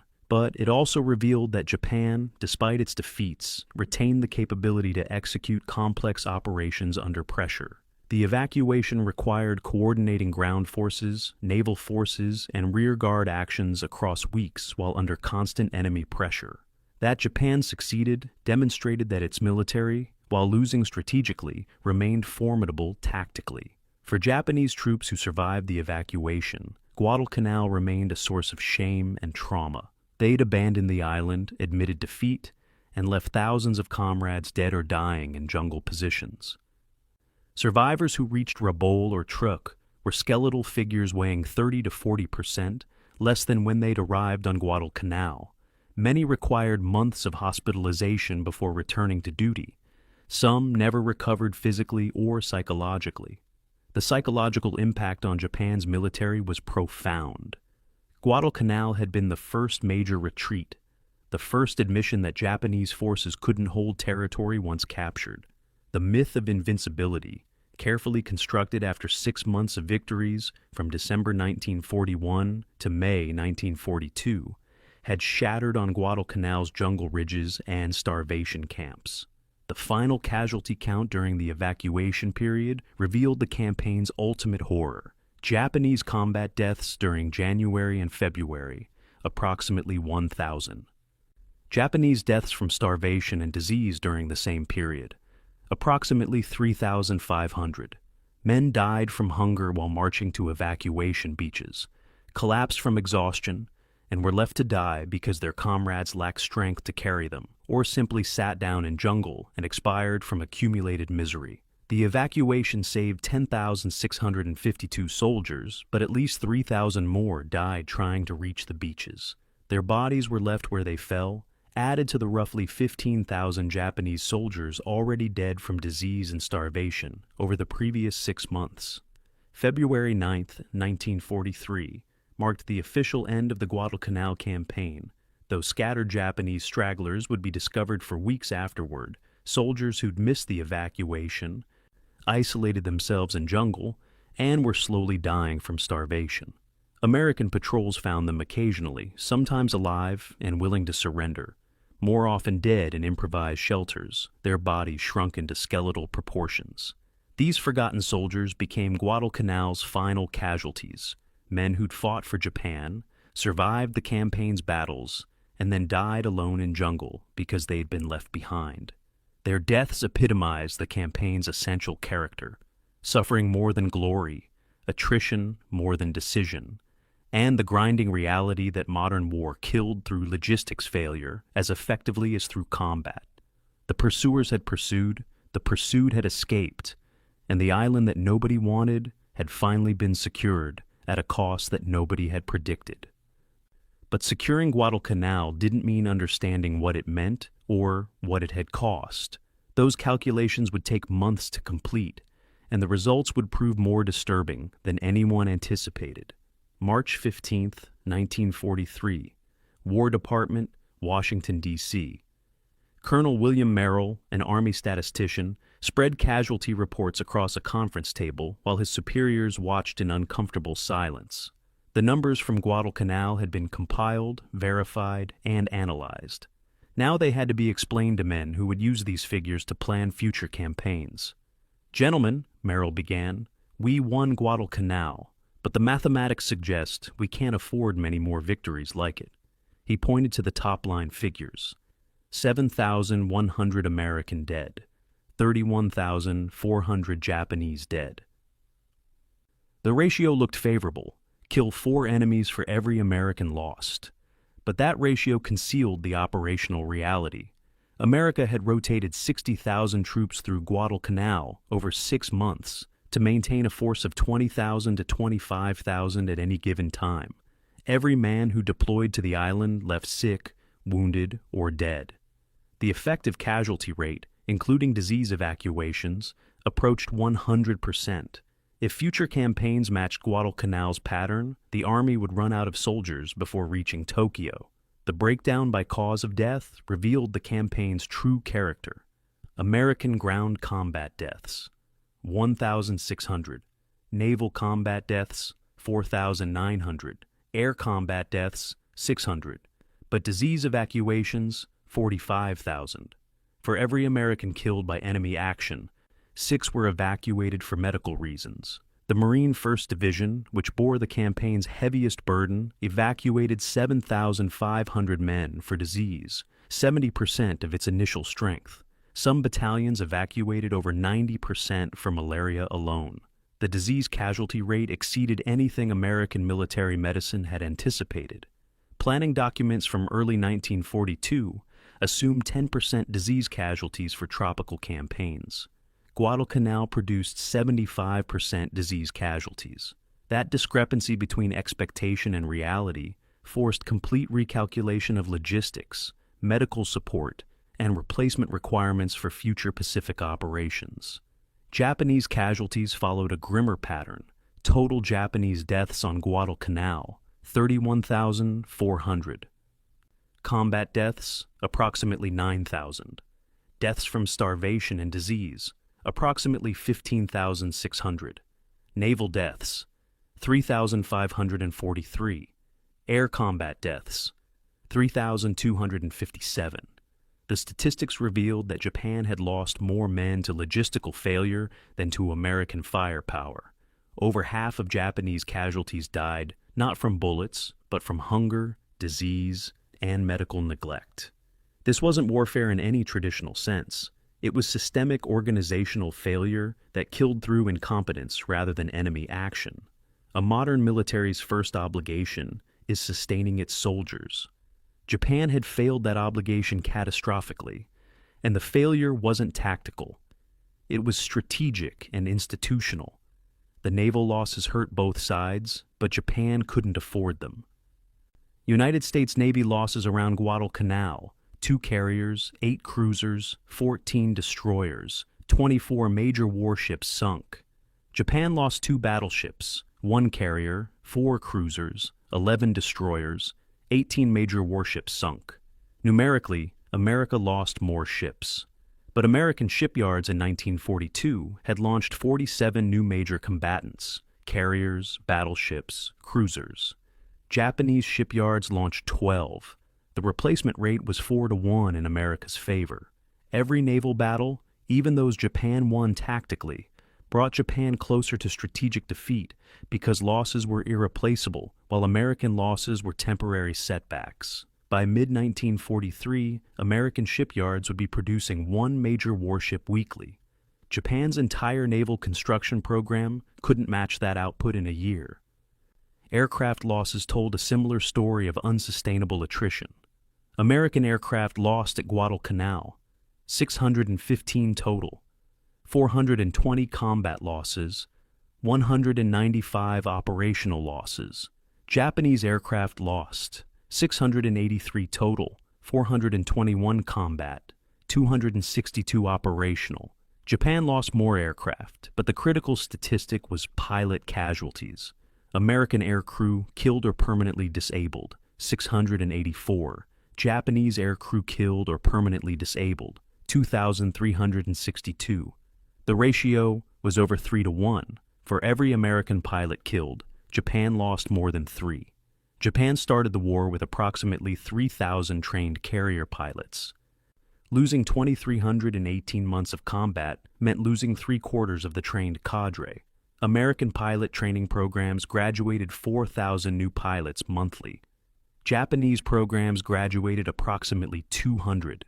Simple arithmetic made Japan's air power unsustainable. The cost comparison was stark. The Guadalcanal campaign cost the United States approximately $4 billion in 1942 currency, roughly $64 billion in modern terms. That figure included ships, aircraft, supplies, troop deployments, and base construction. It was the most expensive 6-month military operation in American history to that point. But American gross domestic product in 1942 was $161 billion. The Guadalcanal campaign consumed roughly 2.5% of 1 year's economic output. Japan's Guadalcanal expenditure was proportionally larger, approximately $1 billion from an economy 1/10 the size of America's. Japan spent roughly 10% of its annual economic output on a campaign that ended in defeat and evacuation. The economic arithmetic was simple. America could fight 10 Guadalcanals simultaneously. Japan couldn't afford to. The replacement mathematics were most revealing. American industrial production in 1942, 47,836 aircraft, 8 million tons of shipping, 64,000 tanks and armored vehicles. Japanese production, 8,861 aircraft, 800,000 tons of shipping, 3,000 tanks. The ratios were devastating. America produced 5 times more aircraft, 10 times more shipping, 20 times more armored vehicles. But the gap was widening. American production would double in 1943 and double again in 1944. Japanese production had peaked and would decline as raw material shortages and Allied interdiction strangled the industrial base. The war had become a contest of assembly lines, and Japan was losing that contest by margins so large that tactical brilliance couldn't compensate. The human capital comparison was equally lopsided. United States population in 1942, 135 million. Japan's population, 73 million. America could field larger armies from a larger population base. But the advantage was magnified by how each nation employed its population. American industry used women extensively in factories, freeing men for military service. Japanese culture restricted women's industrial employment, limiting available military manpower. American agriculture was mechanized, requiring fewer farmers to feed the population. Japanese agriculture remained labor-intensive, tying millions of men to farms who couldn't be spared for military service. The population advantage that seemed modest, less than 2-to-1, translated into overwhelming advantages in available military manpower once these factors were considered. Admiral Isoroku Yamamoto, Commander-in-Chief of Japan's combined fleet, understood the mathematics better than most. In a private communication to Naval General Staff after Guadalcanal's loss, he wrote, "We have lost our margin for error. American industrial capacity is producing replacement ships, aircraft, and pilots faster than we can destroy them. Unless we can win decisive victories that change the fundamental strategic equation, we are fighting a war we cannot win. The assessment was classified and suppressed. Publicly admitting defeat was impossible, but Yamamoto's private calculations were shared among senior commanders. The conclusion was unavoidable. Japan needed to either negotiate peace or find some way to fundamentally shift the strategic balance, because attrition warfare favored America absolutely. The uncomfortable question for American planners was whether Guadalcanal's pattern would repeat. If every island produced 75% disease casualties, if every campaign required rotating 3 soldiers through the theater to maintain 1 in combat, then the logistics of advancing across the Pacific became daunting. The distance from Guadalcanal to Tokyo was approximately 4,000 miles. Dozens more islands, each potentially requiring Guadalcanal-style attrition. Major General Joseph Stilwell, reviewing the casualty reports, calculated that at Guadalcanal's casualty rates, capturing Tokyo would require 10 million American troops and 5 years of continuous operations.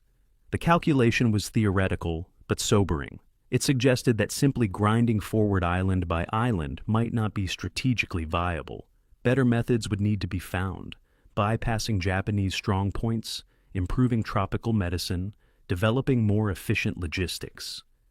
Guadalcanal had proven America could win a war of attrition. It had also proven that winning every battle the hard way would take longer and cost more than the nation could easily afford. The strategic lesson was simple and brutal. Guadalcanal was winnable because America could afford to win it. Japan couldn't afford to lose it, but lost anyway, because military success in modern warfare depended less on courage or tactical skill than on industrial capacity and logistics.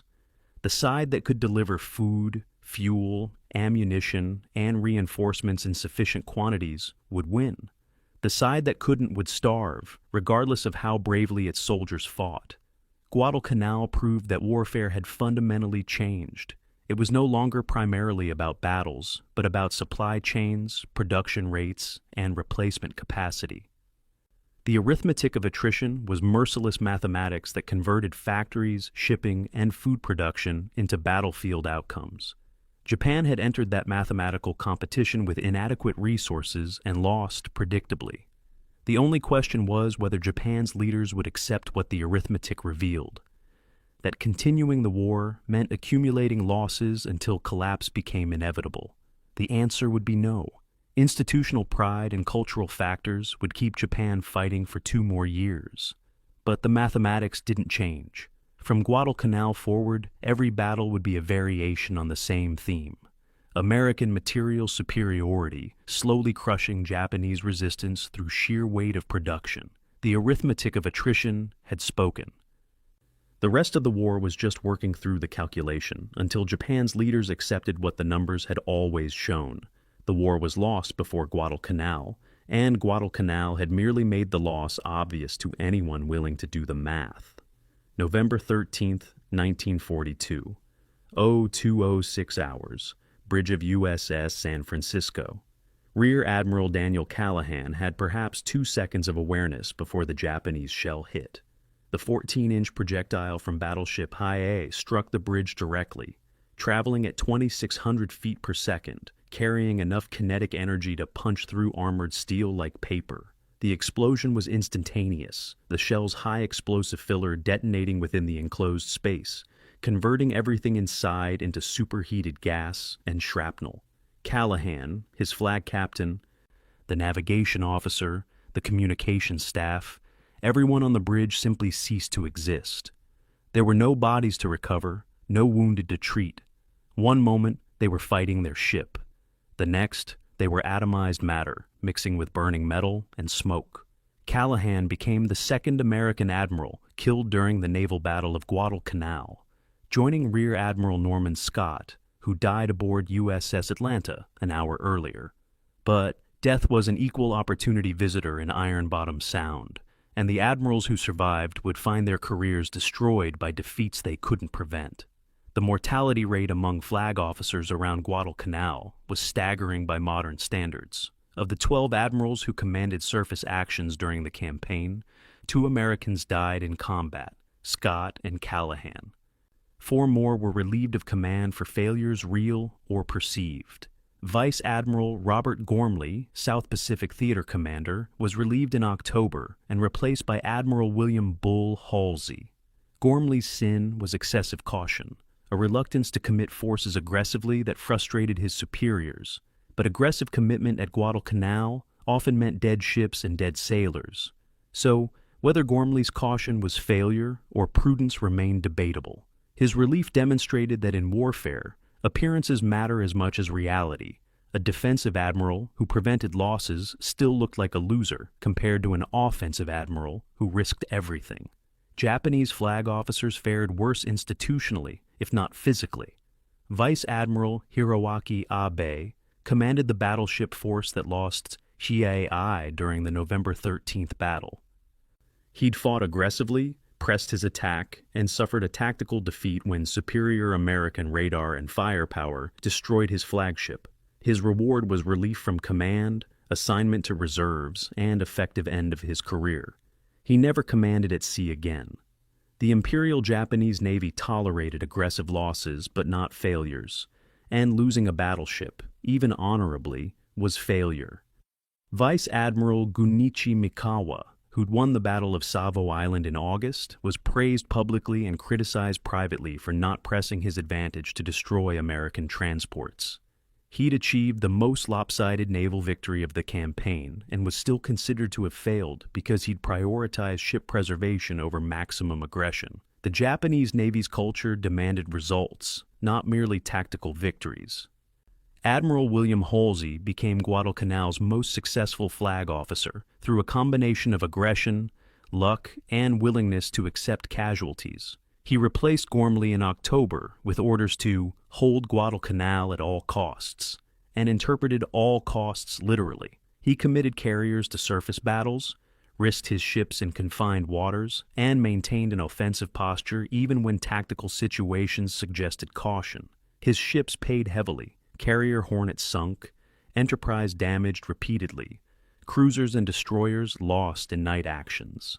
But Halsey's aggression conveyed determination that energized American forces and unsettled Japanese commanders. He was the antithesis of cautious leadership, willing to gamble everything on decisive action.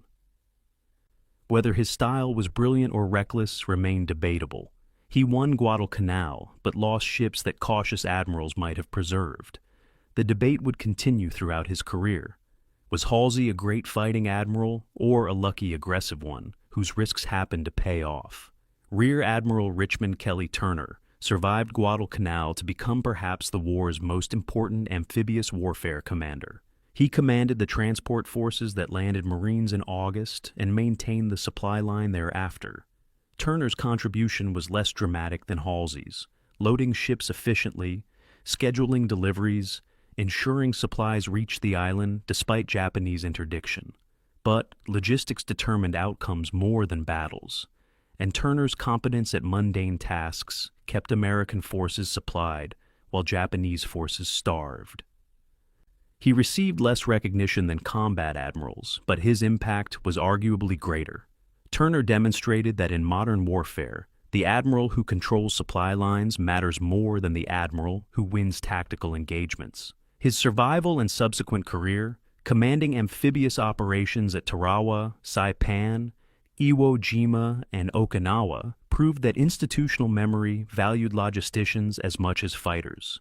Admiral Isoroku Yamamoto, Commander-in-Chief of Japan's combined fleet, never commanded tactical actions at Guadalcanal, but bore strategic responsibility for the campaign's outcome. He'd designed Japan's opening offensive, orchestrated Pearl Harbor, and presided over 6 months of victories that expanded Japanese control across the Pacific. Guadalcanal was his first strategic defeat, the moment when American counteroffensive began rolling back Japanese gains. Yamamoto's response to the loss was private despair and public determination. He visited Rabaul in April 1943 to boost morale, flying in a bomber that American codebreakers had tracked. P-38 fighters intercepted his aircraft and shot it down, killing Yamamoto and destroying Japanese naval morale. His death was directly traceable to Guadalcanal. The need to personally address the campaign's psychological impact drew him into range of American aircraft. In death, Yamamoto became Guadalcanal's most important casualty. The architect of Japan's strategy, killed while trying to rebuild confidence shattered by an island he'd never expected to matter. The contrast between American and Japanese treatment of failed admirals revealed different institutional cultures. America relieved commanders, but often gave them second chances. Gormley was reassigned, not cashiered. Admirals who lost ships but fought aggressively remained employable. The culture emphasized learning from failure and retaining experienced officers. Japan treated failure more harshly. Abe was relegated to reserves, effectively ending his contribution to the war effort. Other relieved Japanese admirals found themselves in administrative positions away from combat. The difference wasn't merely cultural preference, but necessity. America had surplus flag officers and could afford to sideline failures. Japan had fewer experienced admirals and couldn't replace them easily, yet still enforced standards that removed defeated commanders. The institutional responses reflected each nation's strategic position. One could afford forgiveness, the other couldn't, but practiced it anyway. The question of leadership quality became contentious after Guadalcanal. Had American admirals won through superior skill or superior resources? If you gave Japanese admirals American ships, radar, and logistics, would they have won? If you gave American admirals Japanese equipment and supply constraints, would they have lost? The hypotheticals were unanswerable but revealing. American admirals made mistakes. Callahan's insistence on visual confirmation at Savo Island, Fletcher's early carrier withdrawal. But American admirals had margin for error that Japanese admirals lacked. A mistake that cost Callahan his life didn't cost America the battle because other ships rallied and continued fighting. A mistake that cost Abe a battleship effectively ended his career because Japan couldn't afford such losses. Leadership quality matters less when you have overwhelming advantages. But advantages don't win battles by themselves. They enable leaders to take risks that would be suicidal without them. The personal cost of command was rarely discussed, but universally understood. Callahan died instantly, but Scott lived for minutes aboard Atlanta, conscious and aware he was dying from Japanese shells. Survivors reported his last words were asking about his ship's status, a commander thinking about his mission until death prevented thinking. Other admirals survived physically, but carried psychological scars from ordering attacks they knew would kill men under their command. Modern warfare had industrialized killing to the point where admirals commanded battles from radar screens, ordering ships into combat without seeing the faces of men who die following those orders. The psychological burden of remote command, knowing abstractly that you're sending hundreds to their deaths, but not witnessing their actual dying, was different from historical command, where leaders saw combat directly. Whether that psychological distance made command easier or harder remained unresolved. Some admirals carried guilt forever. Others developed emotional detachment that let them function. None could escape knowing they'd made decisions that killed subordinates. Guadalcanal became known as the Admiral's Graveyard, not just for deaths, but for careers ended by failure or perception of failure. 2 admirals died in combat. 4 were relieved of command. 1, Yamamoto, would die as indirect consequence of the campaign. The casualty rate among flag officers was proportionally higher than among enlisted men, a reversal of traditional warfare, where common soldiers died disproportionately. This reflected modern naval combat's command and control requirements. Admirals commanded from ships that were targets, put themselves in harm's way because leadership required proximity to combat. The era when generals commanded from safe rear areas while soldiers died in front lines had ended. In naval warfare, admirals died alongside their crews when ships sank. That shared risk created bonds between commanders and subordinates, but also meant losing flag officers at rates unthinkable in ground warfare. The question for both navies was whether the sacrifice of experienced admirals was worth maintaining traditions of command presence. The answer was apparently yes. Neither navy changed its command structures despite losing flag officers. Leadership required shared risk, and shared risk sometimes meant death. The admirals who fought at Guadalcanal accepted that calculation, and history remembered both those who died honorably and those who survived to command again. But the island had extracted its price from leadership as thoroughly as from common soldiers. Nobody escaped Guadalcanal unscathed, not privates in foxholes, not admirals on bridges. The graveyard accepted all ranks equally. November 14th, 1942, 2300 hours, USS Washington. Lieutenant Commander Harvey Walsh stood at the SG radar console watching green phosphorescent returns on the circular screen.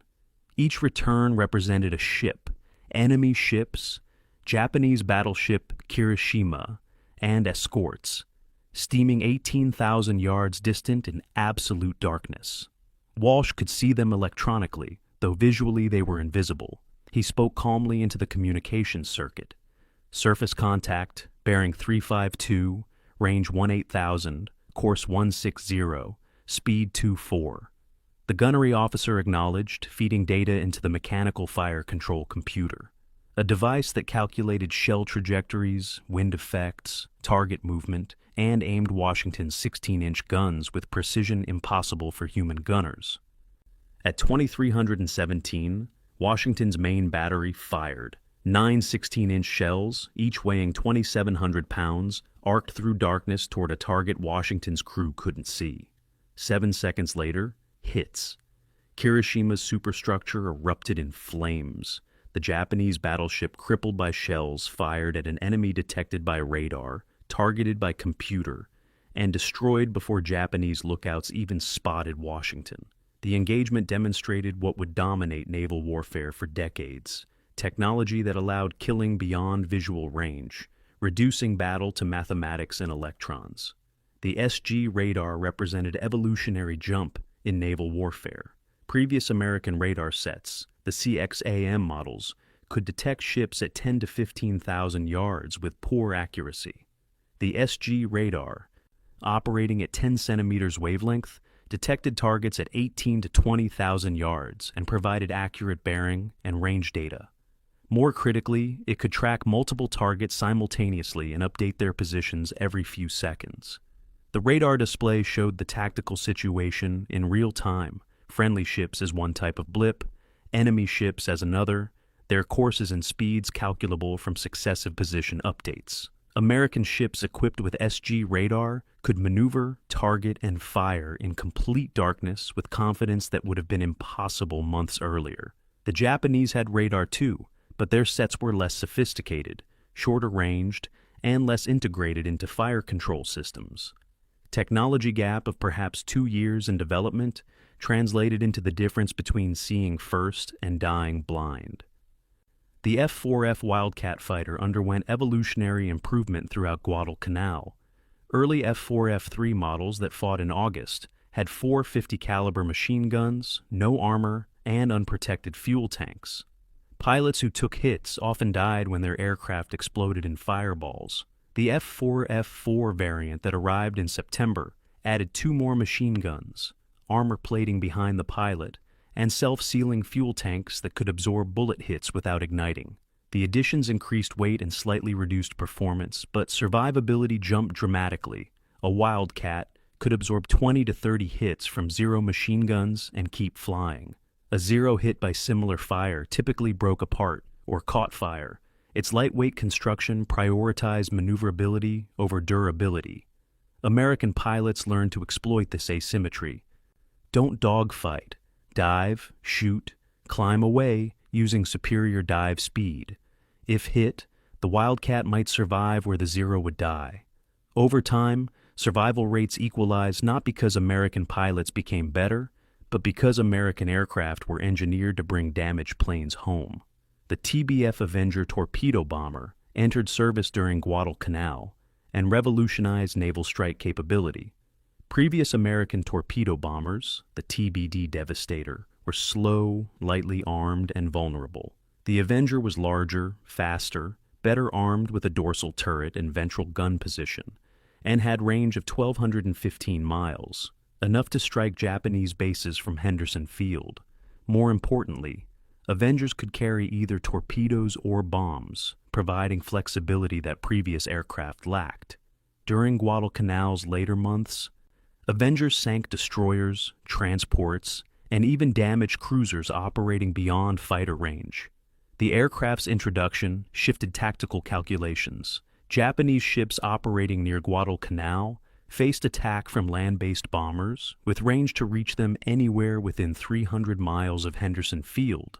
The effective operating radius had expanded, constraining Japanese operations and providing Americans with strike capability that didn't depend on the carrier proximity.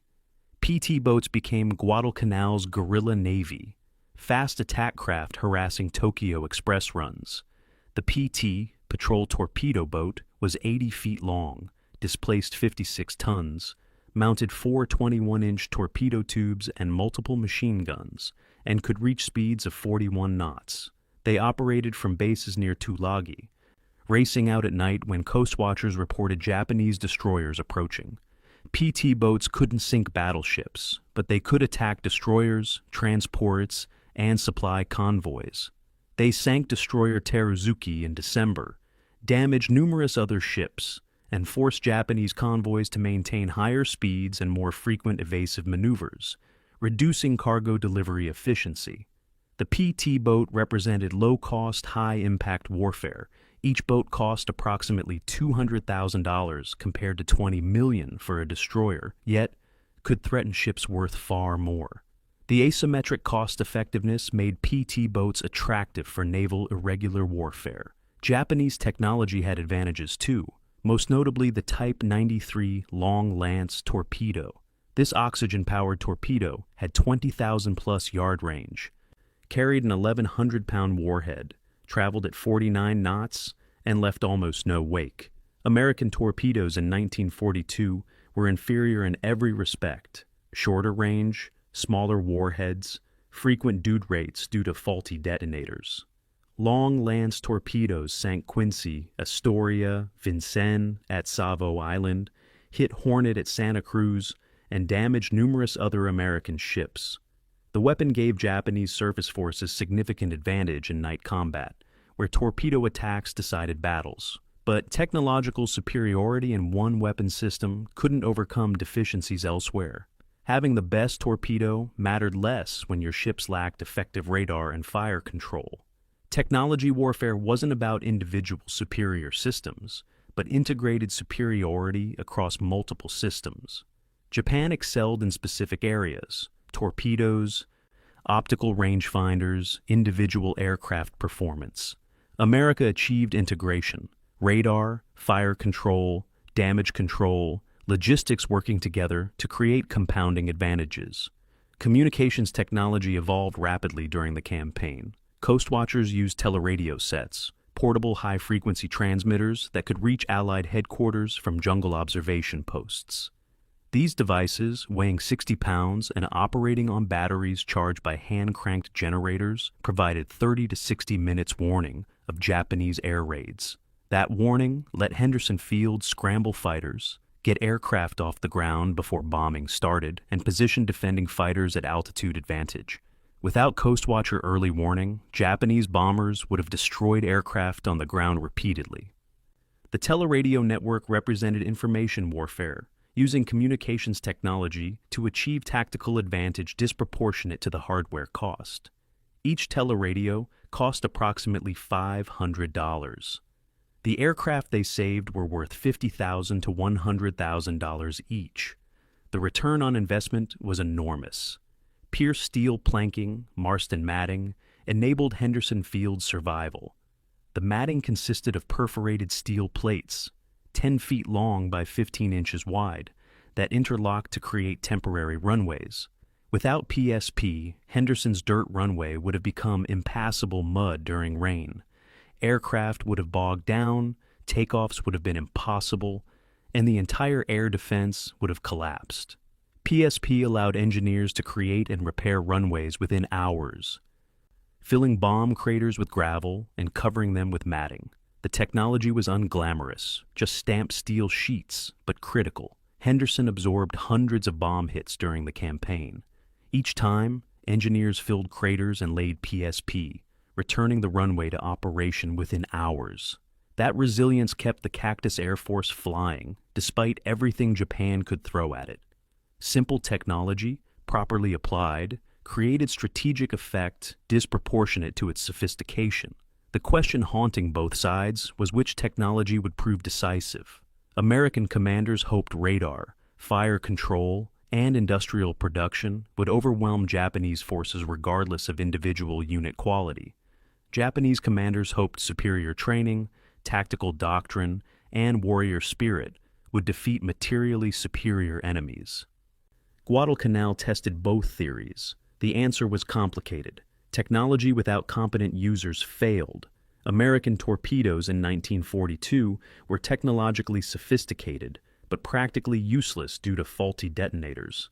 Training without adequate equipment failed. Japanese pilots in the campaign's later months were skillful, but flying aircraft inferior in number and capability. The side that combined adequate technology with competent employment won. Neither side achieved this consistently, which explained why battles remained hard-fought, even as American advantages accumulated. By campaign's end, the technology gap had widened decisively. American ships had better radar. American aircraft were more survivable. American logistics delivered more supplies, and American industry produced replacements faster. Japanese forces retained specific advantages: better torpedoes, skilled individual pilots, excellent night vision optics. But point advantages couldn't overcome systematic disadvantages. The technology war was won not by brilliant innovations, but by competent application of adequate tools, sustained over time, supported by industries that could produce tools faster than they were destroyed. Guadalcanal demonstrated that technology mattered enormously in modern warfare, but technology was ultimately subordinate to logistics. The best radar in the world didn't help if you couldn't fuel ships to use it. The most advanced aircraft didn't matter if you couldn't maintain them. The most powerful weapons failed if you couldn't deliver ammunition. Technology enabled victory, but logistics determined whether technology could be employed. The side with integrated technology and robust logistics, America, won. The side with point technological advantages but fractured logistics, Japan, lost. The lesson would define the Pacific War's remainder. Battles would be won by whoever showed up with working equipment and adequate supplies. Technological sophistication mattered less than technological availability. And in availability, the ability to deliver working tools to combat zones consistently over years. America's advantage was absolute and insurmountable. April 19th, 1985, suburban Chicago. Eugene Sledge woke at 0300 to the sound of air raid sirens screaming through the darkness. His body reacted before his mind engaged, rolling out of bed, diving under the frame, hands covering head, waiting for the bombs. His wife found him there 5 minutes later, curled in fetal position, shaking, whispering incoming, incoming, incoming to himself. The sirens were tornado warnings, nothing more, but Sledge's nervous system hadn't received that update. 43 years after leaving Guadalcanal, his body still lived there, still expected Japanese artillery to start falling any second. His wife knelt beside the bed, speaking softly, waiting for him to remember where he was. When awareness returned, the bedroom, Chicago, 1985, safe. Sledge felt the familiar shame. Grown man hiding under furniture from weather sirens. But the shame was less powerful than the fear, and the fear was permanent. Guadalcanal had never released him. It never would. The island lived in his neurological pathways, embedded in reflexes that bypassed conscious thought. A permanent ghost haunting his autonomic nervous system. The medical aftermath of Guadalcanal stretched across decades and destroyed lives slowly. 90% of veterans contracted malaria during the campaign. 75% suffered recurring malarial attacks for years afterward, some for the rest of their lives. The Plasmodium parasites, the microscopic organisms that cause malaria, remain dormant in liver tissue, erupting periodically into blood-borne infections that cause fever, chills, and debilitating weakness. Private Robert Leckie experienced his first post-war malarial relapse in 1947, 2 years after leaving the Pacific. The fever hit while he was working as a newspaper reporter, forcing hospitalization for a week. He'd have similar relapses in 1952, 1959, and 1966. Each attack stole days or weeks, a reminder that the disease he'd contracted in 1942 was a lifetime sentence. Medical science could suppress malaria, but couldn't cure it completely. The parasites waited in liver tissue, invisible and patient, ready to explode into blood when immune function weakened. 40% of Guadalcanal veterans exhibited symptoms that would later be diagnosed as post-traumatic stress disorder. In 1942, it was called shell shock or battle fatigue, terms that implied temporary conditions treatable with rest. But the nightmares didn't stop with rest. The hypervigilance, constant scanning for threats, inability to relax, jumping at sudden noises, didn't fade with time. The intrusive memories, flashbacks to specific moments of horror, images of dead friends that appeared unbidden during normal activities, remained vivid decades later. Staff Sergeant John Bazzalone, who won the Medal of Honor for his actions on Bloody Ridge, returned to the United States in 1943 as a hero. The Marine Corps wanted him for war bond tours, public appearances, recruiting drives. Bazzalone hated it. He told his sister, "I should have stayed with my boys," expressing the survivors' guilt that tormented veterans who'd lived while friends died. In 1944, he volunteered to return to combat, deployed to Iwo Jima, and was killed on the invasion beach in February 1945. Some veterans believed he'd sought death as escape from guilt. Others thought he simply couldn't function in civilian society after what he'd experienced. Either way, Bazzalone became one of Guadalcanal's delayed casualties, a lascive in body but destroyed in spirit, ultimately killed by a war he'd already survived once. Japanese veterans carried different but equally crushing burdens. Sergeant Yamaguchi Shigeo evacuated from Guadalcanal in February 1943, weighing 42 kilograms, 92 pounds, spent 4 months recovering in a hospital at Truk. He gained back some weight, but never fully recovered his pre-war health. In a 1990 interview, age 73, he described the lasting effects. "I weighed 60 kilograms when I deployed, 32 when evacuated. The doctors said my organs were permanently damaged from starvation. I've had digestive problems my entire life. Can't eat certain foods, get sick easily.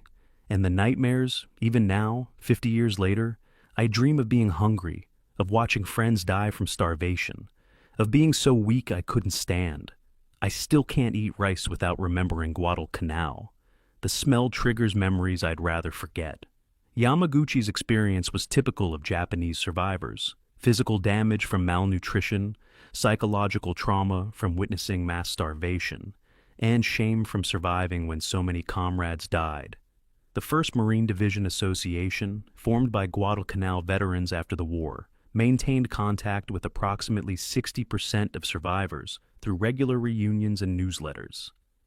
The organization served dual purposes: preserving historical memory and providing support network for men who struggled to explain their experiences to families and communities.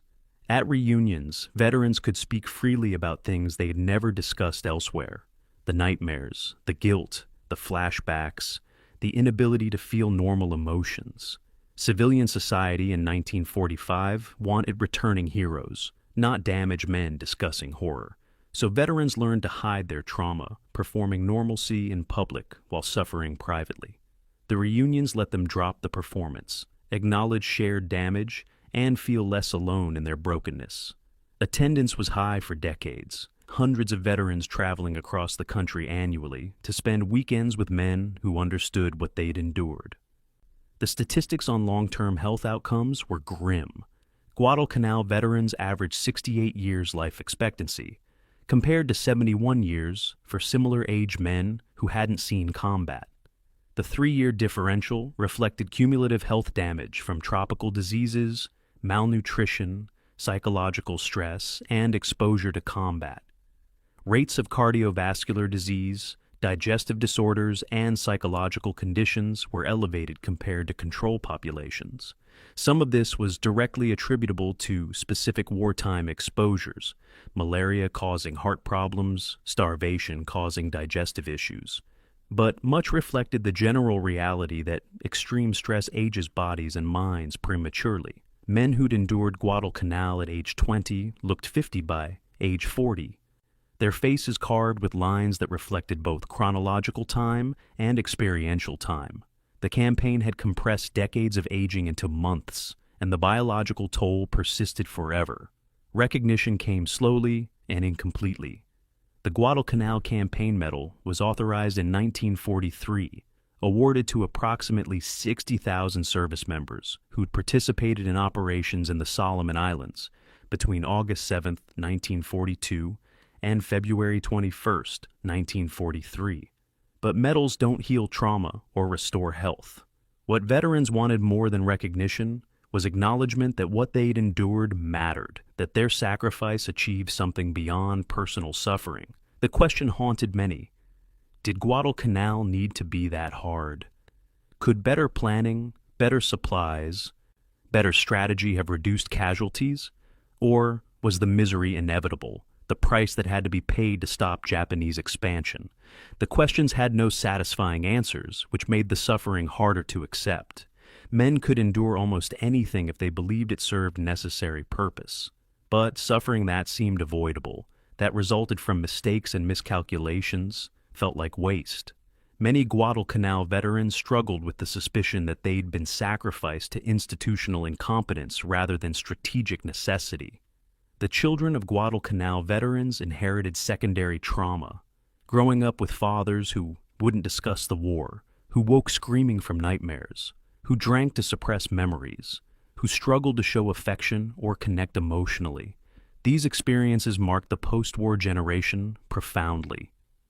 Many veterans' children reported feeling they'd lived with ghosts, fathers physically present but psychologically absent, consumed by experiences that had happened before the children were born. Some veterans coped by absolute silence, refusing to acknowledge they'd served on Guadalcanal, treating those months as erased from their personal histories.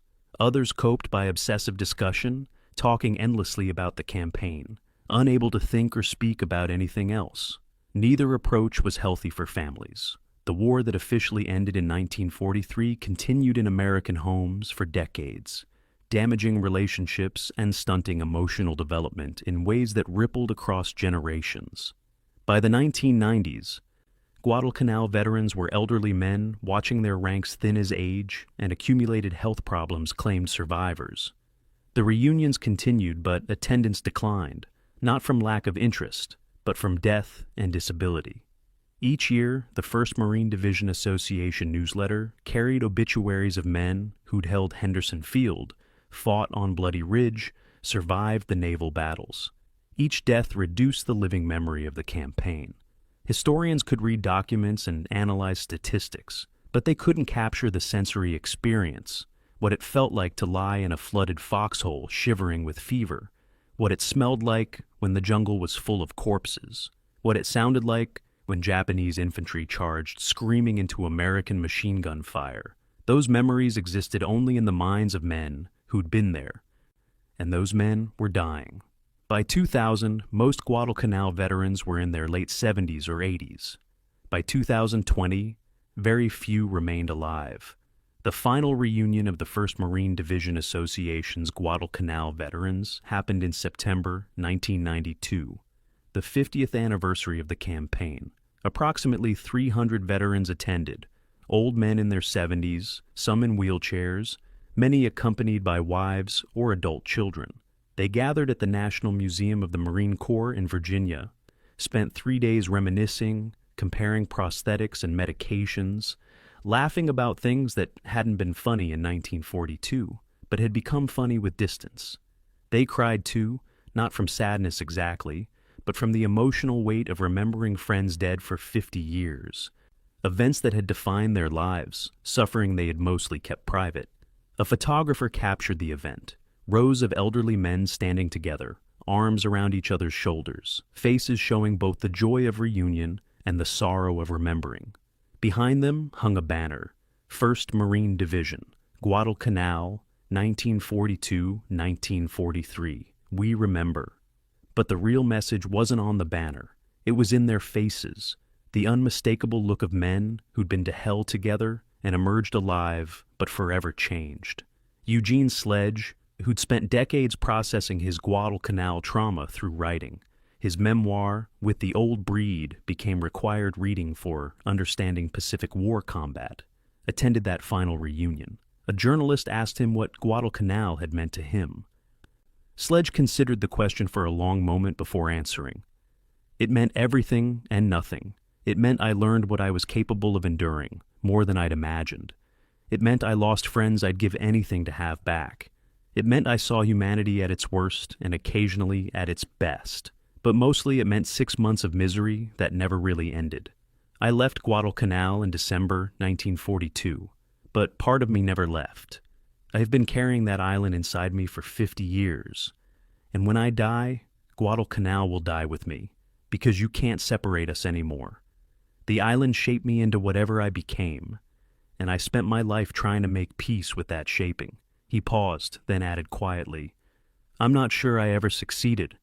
The journalist wrote down his words, but couldn't capture the weight behind them. 50 years of nightmares, health problems, guilt, loss, and the crushing knowledge that the war had stolen not just months, but an entire lifetime of peace he'd never experienced. Guadalcanal had released Sledge's body in 1942, but it had kept his soul forever, and he would die still imprisoned there, still trying to escape an island that existed as much in memory as in the South Pacific. The men who came home from Guadalcanal never fully came home. Part of them remained in those jungle foxholes under that tropical sun, surrounded by that smell of death and fear. They'd survived the campaign, but the campaign had never stopped. It lived in them, replayed in their minds, shaped their perceptions and responses until they couldn't distinguish the war from their identity. And when the last veteran died, Guadalcanal would finally end. Not the historical event, which would remain forever documented, but the lived experience, the personal memory, the thing that could only be known by those who'd endured it. The men who came home carried Guadalcanal until they could carry it no longer, and then they died, and the burden passed into history where the pain could be studied but never truly felt again. February 9th, 2023. Honiara, Solomon Islands. The Air Niugini turboprop descended toward Honiara International Airport. Built on the site that Japanese engineers began constructing in July 1942, and that became Henderson Field in August. From the air, the runway was still visible, a long strip of concrete where the coral and pierced steel planking used to be. The airport terminal stood where the Cactus Air Force had operated from tents and improvised revetments. The city of Honiara, capital of Solomon Islands since 1952, sprawled across terrain that had been contested jungle in 1942. Population 48,000, living and working on ground where 31,000 Japanese and 7,000 Americans had died. The plane touched down on pavement that covered the most contested acre in the Pacific War. Tourists exiting the aircraft, heading for beach resorts and scuba diving expeditions, walked across history they mostly didn't know existed. The past was buried under the present, visible only to those who knew to look for it. The strategic impact of Guadalcanal rippled forward through the rest of the Pacific War. From February 1943 onward, Japan never mounted another major offensive. The defensive perimeter contracted steadily. Solomons, Gilberts, Marshalls, Marianas, Philippines, Okinawa, each island or archipelago abandoned after battles that grew increasingly one-sided as American material superiority compounded. Guadalcanal established the template. America would land forces, establish airfields, use air superiority to interdict Japanese supply lines, and grind down defenders through attrition. Japanese forces would fight tenaciously, inflict casualties disproportionate to their numbers, and ultimately be destroyed because they couldn't be resupplied. The pattern repeated 30-plus times across 4,000 miles of Pacific Ocean. Each iteration was Guadalcanal compressed, fewer months, more overwhelming American advantages, same inevitable outcome. The question after Guadalcanal wasn't whether America would win the Pacific War, but how long Japan would refuse to admit defeat. Resource commitments to Guadalcanal permanently weakened Japan's strategic position. The Imperial Japanese Navy expended approximately 25% of its total wartime destroyer force around the island, destroyers that could never be replaced because Japanese shipyards were already operating at capacity. The personnel losses were similarly irreplaceable. Japan lost approximately 2,300 aircrew at Guadalcanal, pilots and aircrew who'd trained for years, who couldn't be replaced by the truncated training programs that wartime urgency demanded. By mid-1943, Japanese carrier air groups were flying with pilots who had one-third the training hours of their predecessors.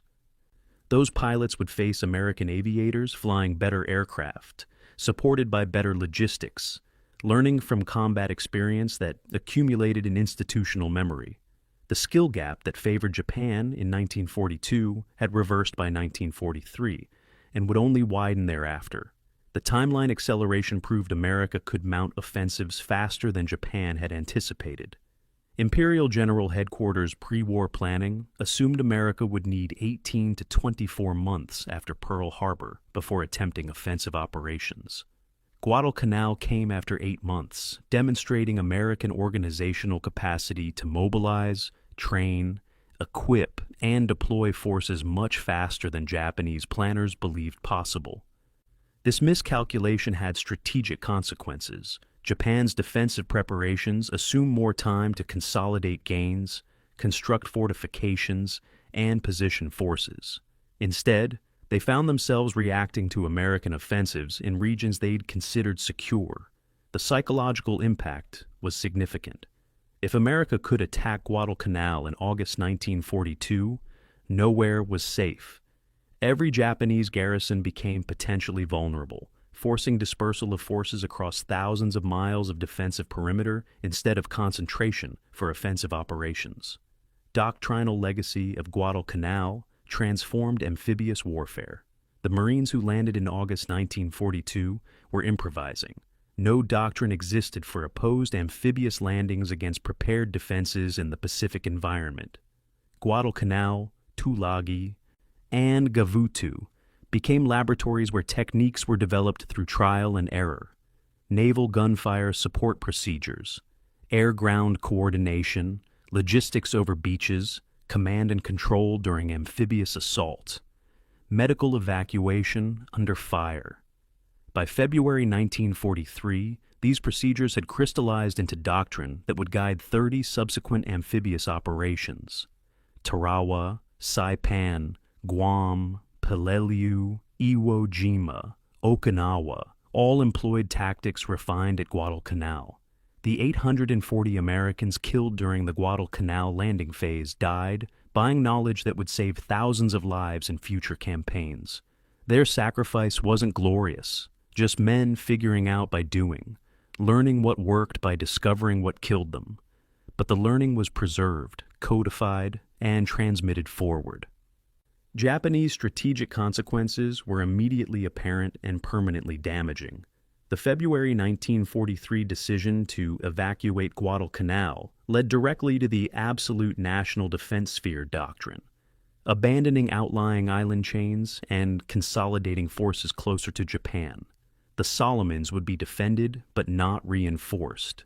The Marianas became the new strategic frontier. This contraction reflected realistic assessment that Japan couldn't hold everything captured in 1942. But each contraction shortened the defensive perimeter, bringing American bombers closer to Japanese home islands. The strategic situation became progressively less favorable, falling back to better defensive positions, but conceding territory that brought American air power closer. By June 1944, when Saipan fell, B-29 bombers could reach Tokyo from captured bases. The arc from Guadalcanal to Hiroshima was direct. Losing one jungle island in 1942 initiated a chain of retreats that ended with atomic bombs over Japanese cities in 1945. The modern archaeology of Guadalcanal reveals the campaign's physical legacy. An estimated 2,000 war relics are recovered annually: rifles, helmets, canteens, ammunition, personal effects. Some are discovered by construction crews, others by deliberate archaeological surveys. The jungle has consumed most battlefield artifacts, but pieces persist. Shell casings by the thousands, fragments of aircraft fuselages, unexploded ordnance that still kills occasionally when disturbed. In 2008, a Solomon Islands farmer clearing land triggered a Japanese artillery shell buried for 66 years. The explosion killed him and injured 2 family members. The war still claims casualties 8 decades later, its weapons outlasting the soldiers who deployed them. Specialized teams work continuously to locate and destroy unexploded munitions. But the task is endless. Thousands of shells, bombs, and grenades remain hidden in jungle undergrowth and muddy riverbanks. The underwater graveyard of Iron Bottom Sound has become the world's most concentrated naval battlefield site. 20 major warships, 15 transports, and hundreds of aircraft lie on the ocean floor between Guadalcanal, Tulagi, Savo Island, and Florida Island. The wrecks are popular with technical divers who explore the rusted hulks and photograph artifacts, guns still in their turrets, dishes in officers' mess, personal effects scattered across deck plates. But the sites are also war graves. An estimated 4,500 sailors died when those ships sank, and many bodies remain entombed in the vessels. Diving expeditions must balance historical interests with respect for the dead. The Solomon Islands government has designated many wrecks as protected sites where salvage is prohibited. But illegal salvage continues. Steel is valuable, and impoverished local populations sometimes see the wrecks as resources rather than monuments. The memorial at Skyline Ridge, formerly Edson's Ridge or Bloody Ridge, demonstrates how former enemies memorialize shared history. The monument, erected in 1992 on the battle's 50th anniversary, consists of marble walls inscribed with names of all Americans and Japanese killed during the Guadalcanal campaign. 7,100 American names, 31,400 Japanese names. The names are integrated, not separated by nationality.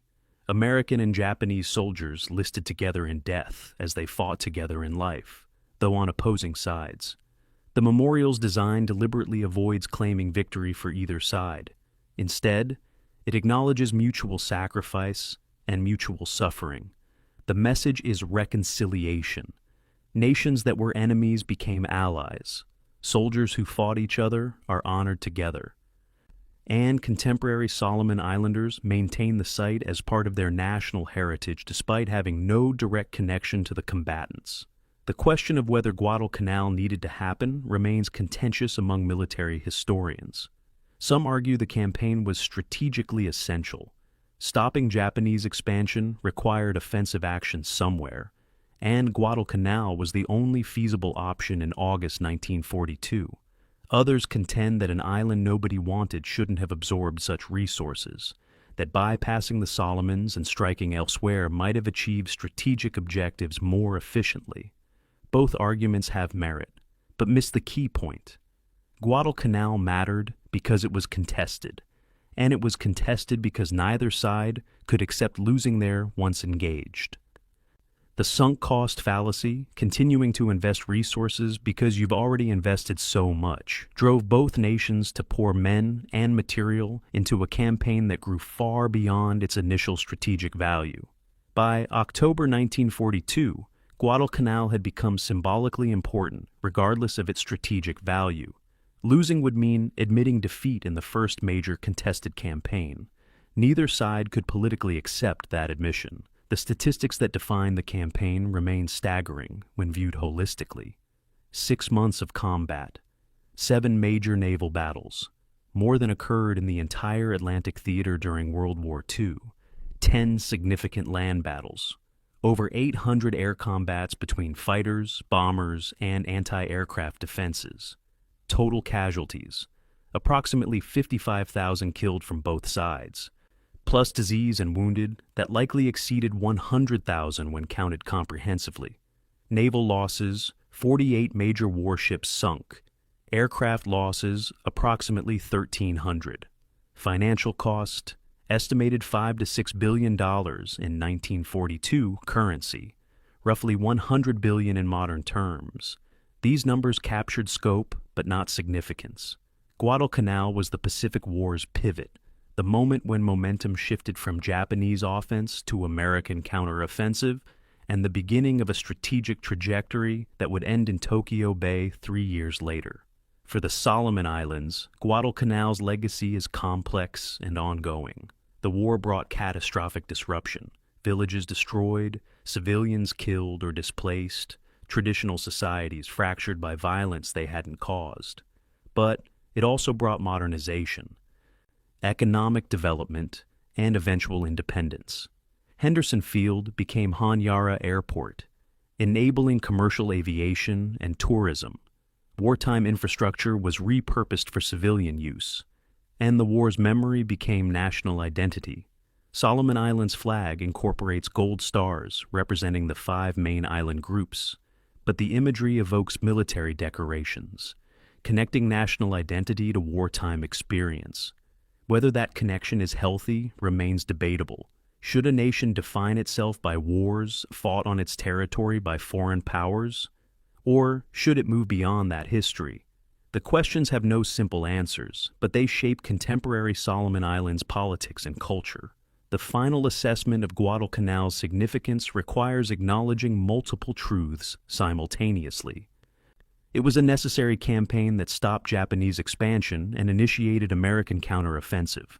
It was also a brutal, wasteful campaign that killed tens of thousands through disease and starvation that better planning might have prevented. It demonstrated American industrial capacity and organizational skill. It also revealed institutional incompetence, inadequate planning, poor logistics, failure to understand tropical warfare requirements. It proved that America could win a protracted war of attrition against Japan. It also revealed that winning by attrition was crushingly expensive in lives and resources. These contradictions don't cancel each other. They coexist, revealing that war is never cleanly heroic or purely tragic, but always both simultaneously. Guadalcanal changed everything because it was the first American offensive, first Japanese retreat, first clear demonstration that industrial capacity would determine the Pacific War's outcome. Everything after was variation on themes established there. American offensives would grow more sophisticated, but the basic pattern, land, build airfields, use air power to isolate defenders, grind them down, remained constant. Japanese defenders would grow more desperate, but the basic pattern, tenacious resistance, supply failure, eventual destruction, also remained constant. The war's trajectory was set by those 6 months of fighting over a jungle island that neither side wanted originally, but both sides needed, by the time they'd invested enough blood to make winning necessary. The island changed everything not because it was strategically vital before the campaign, but because it became strategically vital during the campaign, and neither side could walk away from blood already spilled. That's perhaps the most important lesson. In war, strategic value is often created by commitment itself rather than inherent in the objective. Guadalcanal mattered because men died for it. And because men died for it, more men had to die, proving those deaths weren't wasted. Until finally enough had died that victory became necessary to justify the sacrifice. The arithmetic of attrition extended beyond material calculations into moral ones. How do you tell mothers their sons died for nothing? You can't. So you keep fighting until you win or until everyone's dead. Guadalcanal became the island that changed everything because it was the island where America learned it could win, Japan learned it could lose, and both sides learned that the war wouldn't end until one or the other was completely broken. The island itself, just jungle and beaches and mountains, didn't matter. What mattered was what happened there, what it revealed about the combatants, and how it shaped everything that followed. The island that nobody wanted became the island that changed